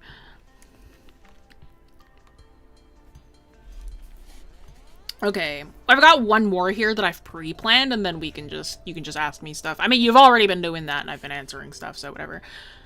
How heavy should one focus on color and lighting, or focus on the character's dynamism within the illustration, features, expression, and stylization, etc.? In terms of color and lighting, it depends on how much you're going to be doing. Some people just don't add color to their illustrations, and, like, that's fine. Like, if you prefer to just work in black and white, that is an option that you can take. Dynamism is everything. Dynamism is everything, and it's how you keep your characters feeling alive, you know? Oops. Make sure you are focusing on keeping them feeling alive, you know, feeling like they are real, feeling like they, you know, exist within the world. And it's like, I find it is one of the more important parts of an illustration, you know?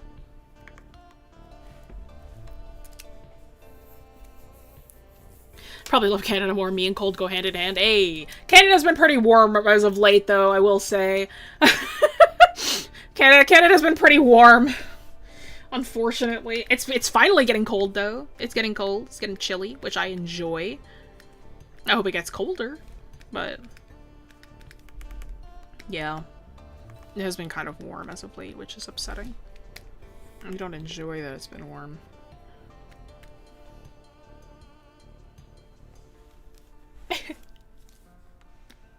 My first fall living in Washington State. I'm loving the leaves. Yes! We love fall leaves. I love the autumn. It is a great time.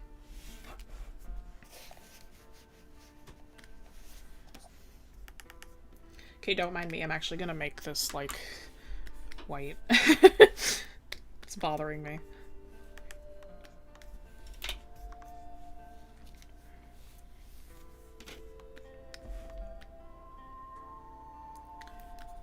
'86 Fahrenheit? What is that in... That's freedom units. What is that in normal units?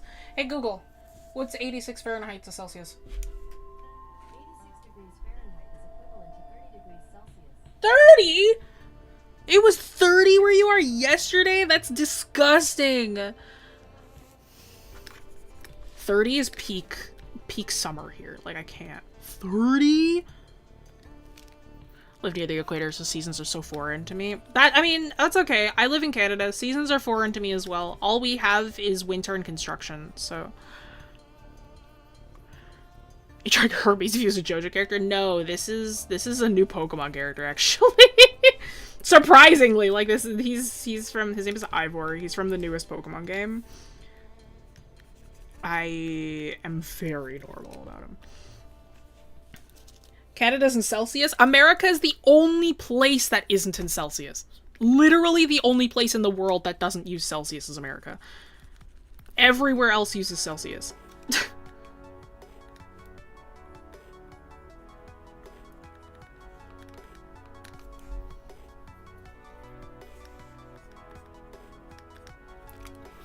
But yeah.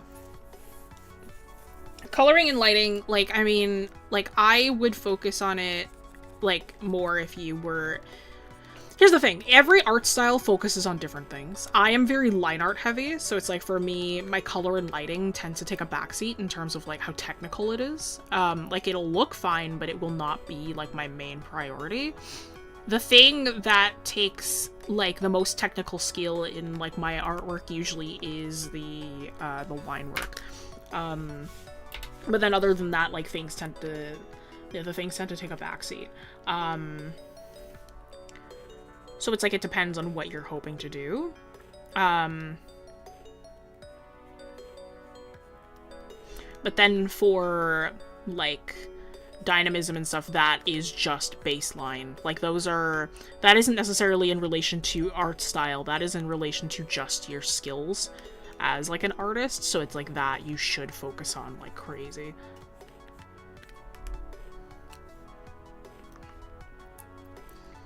Just slowly boiling. Yeah, clearly you guys are. We gotta be special. Celsius, aka logical temperature. Yeah, it just makes a lot more sense. Celsius is the one that I will always argue makes more sense. To be fair, a lot of, like, metric system just makes a lot more sense than Imperial. It's just, it's true.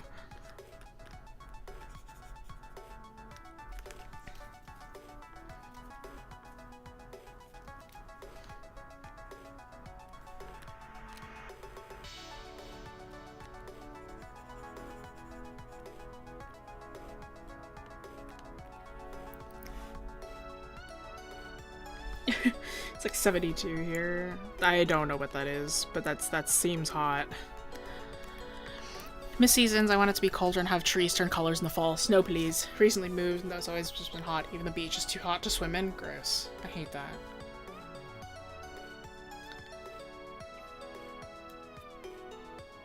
I have not played Silk Song. Silk Song is too difficult for me.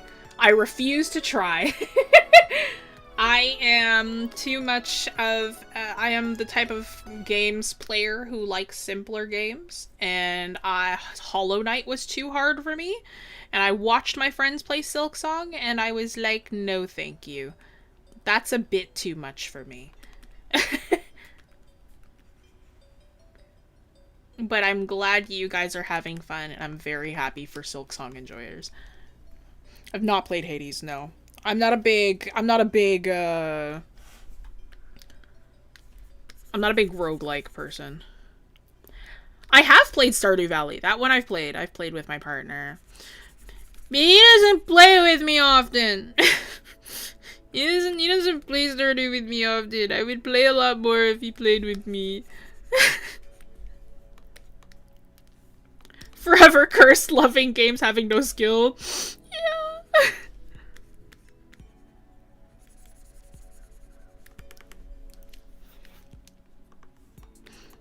Just like the characters, I don't think I'd enjoy playing the game though. Roguelikes are for a certain type of person. As in my partner. My partner loves roguelikes. I don't mind roguelikes. I'm very iffy on them. It's very 50-50 for me. I really want to play Cult of the Lamb. I still haven't. But the roguelike that I played the most recently was Turnip Boy Robs a Bank, and I loved that game. That game was really fun. I liked it because it wasn't too tough, so I'm like, I could just enjoy it and play really casually.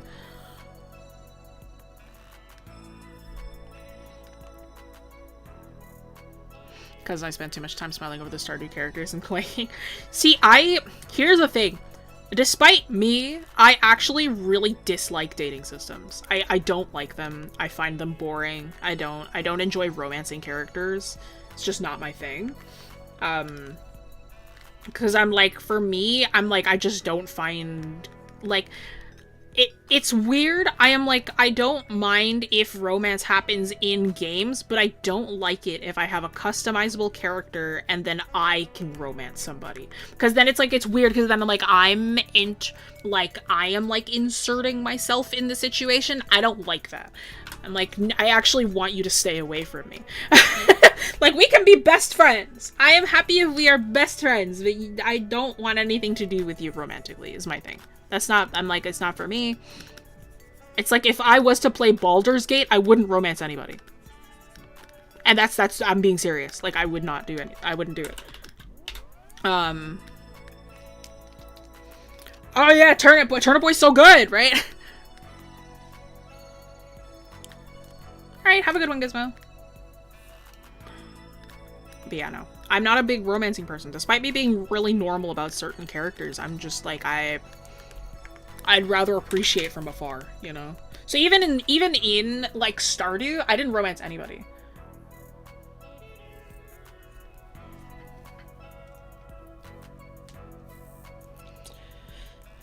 I'm also single, so that might probably has to do with it. True, I'm not single. Though, to be fair, I have never liked romancing in games.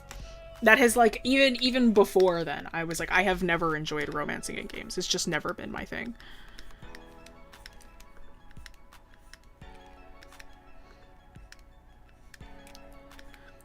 Like in D&D, like I've mentioned it before, like, cause I play D&D, the only time I would ever be comfortable romancing another character is if I was romantically involved with the person playing that character. And that's the only time I would romance anybody. You know? That still holds true to this day. You see how, like, a little bit of edge lighting really, like, just adds so much? And that's it. That's all the lighting I'm gonna do.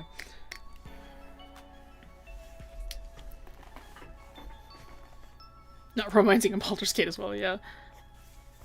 I'm the opposite. I romance everyone and make them fight over me. No, I can't do it. I think it feels weird to me. I don't enjoy it.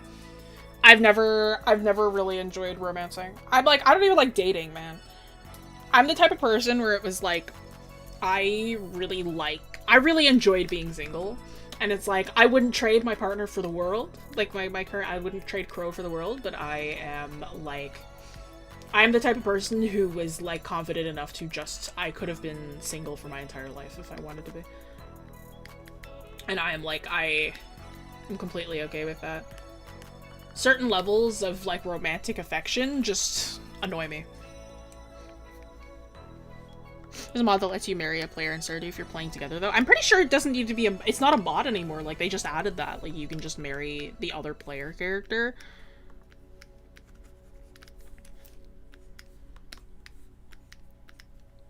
But my partner won't play with me. He won't play with me. Like, I mean, he did at one point. We had a farm together, but then it, like, the save file glitched, and then we haven't started a new one. You haven't been able to play.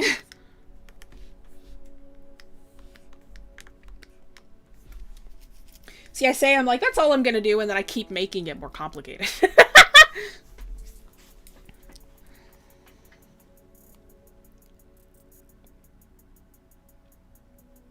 Me and my best friend made our D&D characters date. Biggest regret, we got called out like a million times. Hey man, then your friends aren't fun. It's fun to have characters date. Listen, it is literally, it's a bonding experience to have your characters date. Everyone boo Crow for not playing Stardew with Jessie. He's not even here to defend himself.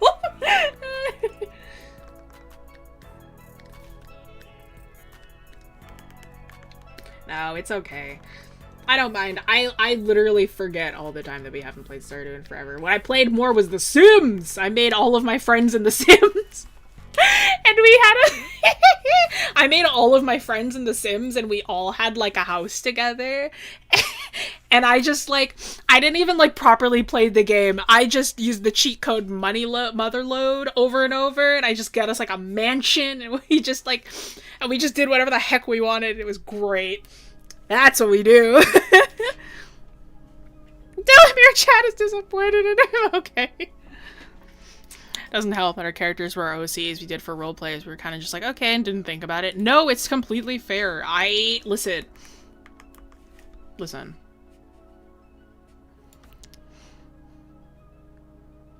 It's fun to romance your partner in D&D too. I'll say that. I'll say it. Okay. Like, it's super fun with your friends. It's different when you're, like, romantically involved. I'll say that. It's fun. Sims is the best thing EA has made. I could not agree more. Alright. Oh, that was the last question that I had prepared. So I guess you can just ask me whatever you want. Yeah, let's just talk. We can just talk. That's more fun anyway. Let's just chat together. That's the fun part.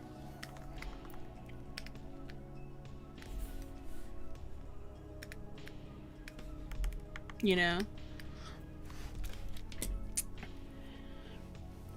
No, I'm a big fan of D&D romancing. I like, as long as I am romantically involved with them. It's peak. Who are you drawing? This is Ivor from Pokémon, the newest game. Favorite indie game? Oh... I've got a few. My favorite game of all time that is an indie, it's also just my favorite game of all time. I love The Beginner's Guide. It's an hour long. Oh, here! That's actually great! It's, what do you call it? Lord have mercy. For those of you who are ever, like, for that other question that was, like, how do you fight your inner critic? How do you stay motivated? How do you, like, live as an artist?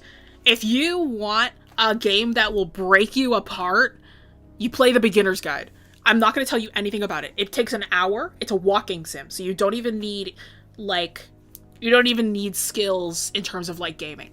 It's the same guy who made the Stanley Parable. Really, really good. I loved it. Again, hour long. It's, like, less than $10 on Steam. It is, and if you don't play it yourself, you can watch somebody else play it. Jacksepticeye made a video on it. It's how I learned about the game. I play that game every single time I'm feeling really low. Like, I'm not even joking. And, like, you play that game, it kind of breaks you apart, and then the next morning I feel like I've shed, like, a cocoon. It's genuinely, like, it's really good. I really like that game.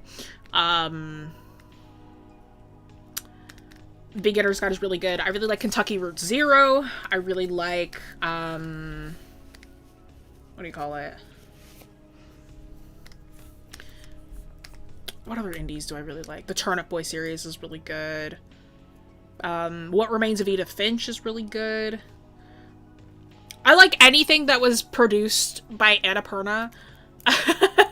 And I owe my life to Annapurna Interactive. Genuinely, it's so good. I'll trust Annapurna Interactive with my life. Cocoon was really good. What Remains of Edith Finch was really good. Kentucky Road Zero was really good. Annapurna also did Stray. Stray was really good. Well, they didn't make it, but they were the people who produced it. I love it. It's really good. Am I into reading at all? I love reading, yeah. What's the bar for joining my class? Anybody can join my classes, realistically. Edith Finch made me cry. Edith Finch is so good. What Remains of Edith Finch is so good. Oh my god. Yeah, What Remains of Edith Finch is amazing. Amazing, amazing, amazing.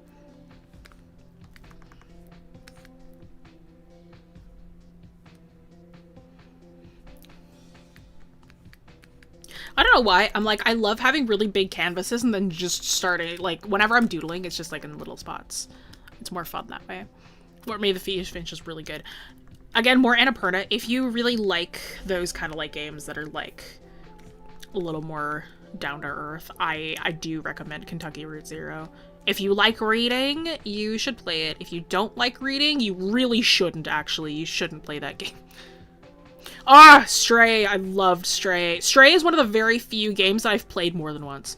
Because I don't tend to replay games. I'll play the game once and then I put it down and I never play it again.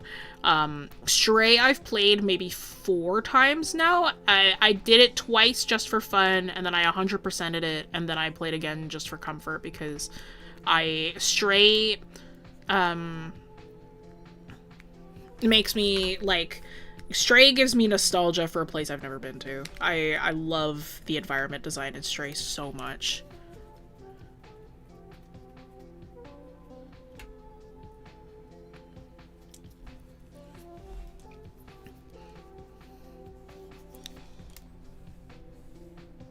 On my 12th rerun of Pokémon Sword, you should play the newest game! For no particular reason. This is me convincing you to play the newest Pokemon game. Forgotten Anne? I've heard of it, but no, I have not played it.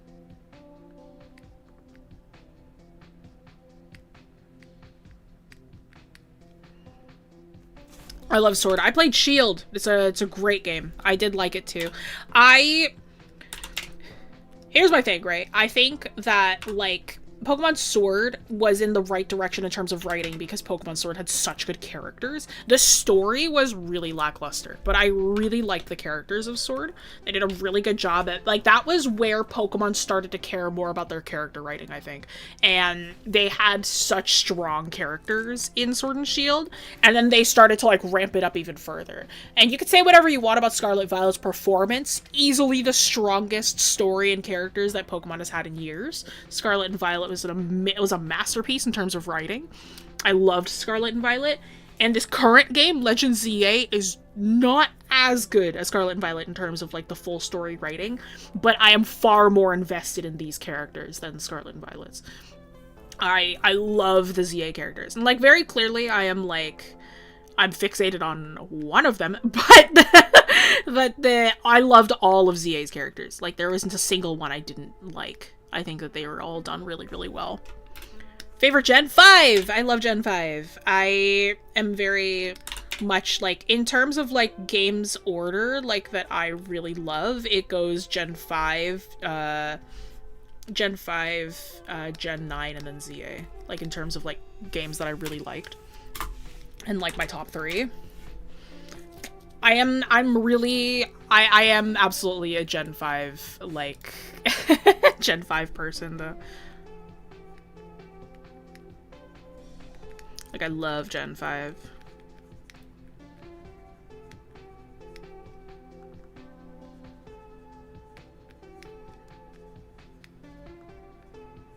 Yes, everybody should play the newest game. ZA is really, really good.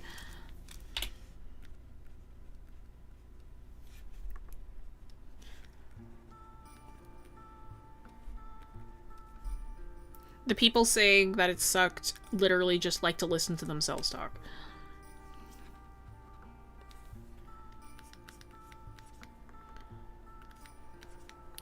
In Pokemon OC named Hoshiko. I always play as my characters in Pokemon. Like, I never really play as myself. I only used to play as myself when I was a kid, and then as I started getting older, I started just playing as my own characters. This time around for ZA, I played as Lonnie. Like, my D&D character Lonnie, and I'm like, it was a great time envisioning her with these people.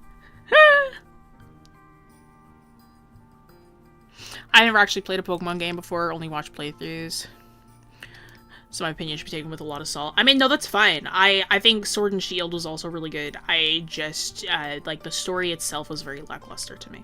And, like, that's fine. I'm like, again, like, those characters were taken as such, like, they felt like characters. Like, they felt like written characters, which I enjoyed. Because Pokemon, like, realistically, older Pokemon games, like, they didn't do that much. Like, Gen 5 was the first example of, like, them actually writing out characters and them feeling like they had personalities. And before then, it was very much, like, there wasn't a lot going on, from what I could see. And it was, like, And then it was like Gen 6 they tried kind of again, but it wasn't as good. That story was very lackluster for me as well. Gen 7, not going to talk about Gen 7. Gen 8, again, is when they started to like, okay, these characters are like we should probably care about the characters more. And I'm like, yes, there we go. Like, yes, right for me, Pokemon. That's what I want. I've had some people complain about the graphics. Here's the thing, okay? Here's my hottest take, alright? I do not care about graphics in games, okay? I think, like, graphics should not be something... As an artist, I think graphics should not be something that, like, should equate to a game's enjoyability. Unless it makes the game unplayable. And if it doesn't, then I don't care. I think, like... There's that thing where it's like, I want games with worse graphics made by people who are paid more to do less, and I'm so serious. I feel literally the same way. Like, I refuse to be like, oh, this game sucks because the graphics are terrible. I don't care, man. That's not what I'm here for. I am here for you to tell me a story. I am here to have a fun time, and guess what? Graphics don't have anything to do with that. I'm just saying. Like, look at this one. Look at the one game. God.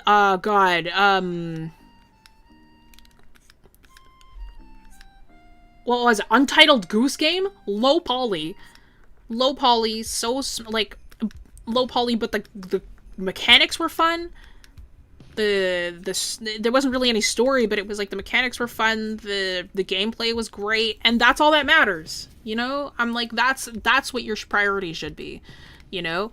And it was like, ZA has had some of the best story in years. It has some of the best writing in ages. They freshened up the battle mechanics.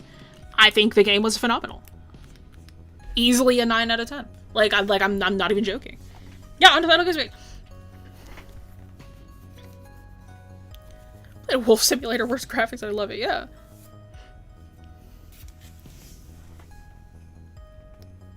I like the stretching pose, thank you. I need water! Pixel games are one of my favorites. Oh, I love pixel games. Oh my god, it's 5. Okay. I just realized it's 5 o'clock. I'll finish this one later, off screen.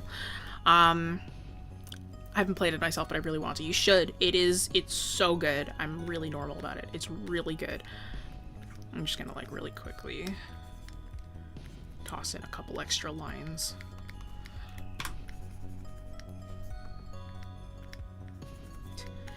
And if you were here today, then you are able to see my strongest skill set as an artist. Because I spent many years honing this skill of mine. Because it was my fixation back when I was a teenager. So...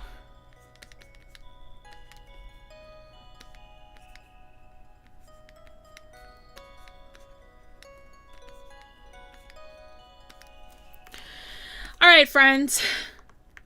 That is 5 o'clock. Thank you so much for joining. Thank you for asking me questions. Thank you for talking with me. If you're new here, hi. maincanvas.com. Check out the classes that we offer. I am one of the instructors. I'm one of the instructors if you ever want to have a class with me or with other people. Feel free to check out the classes that we offer. And come and say hi. This file that you see in front of you will be available as a JPEG on our Discord. Come talk to other people. Come say hi. I am in the members chat more frequently, but you can come say hi to, you know, some of the other people, some of the other artists, join the community, have some chats, have a chat, you know, with some of the other artists that are in there. Working files are usually on Patreon, but otherwise, if you want to talk to me some more, hey, Patreon memberships in school, whatnot, VIP memberships, you know, join the hidden channels on Discord, and that's where I tend to hang out the most. But I'm glad everybody had fun. I'm glad if you were all having fun. This Monday, I forgot to check what the next streams are. This Monday, you guys, will be...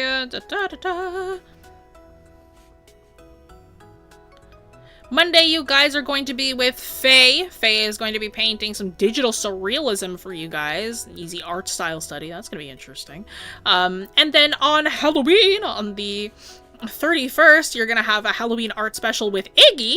Iggy's gonna be reinventing some classic characters live for you guys. So join Iggy on that day, and that'll be pretty sweet and epic and awesome. But yeah, thank you all so much for joining me today. I'll see y'all in a couple of weeks. Au revoir. Bye-bye.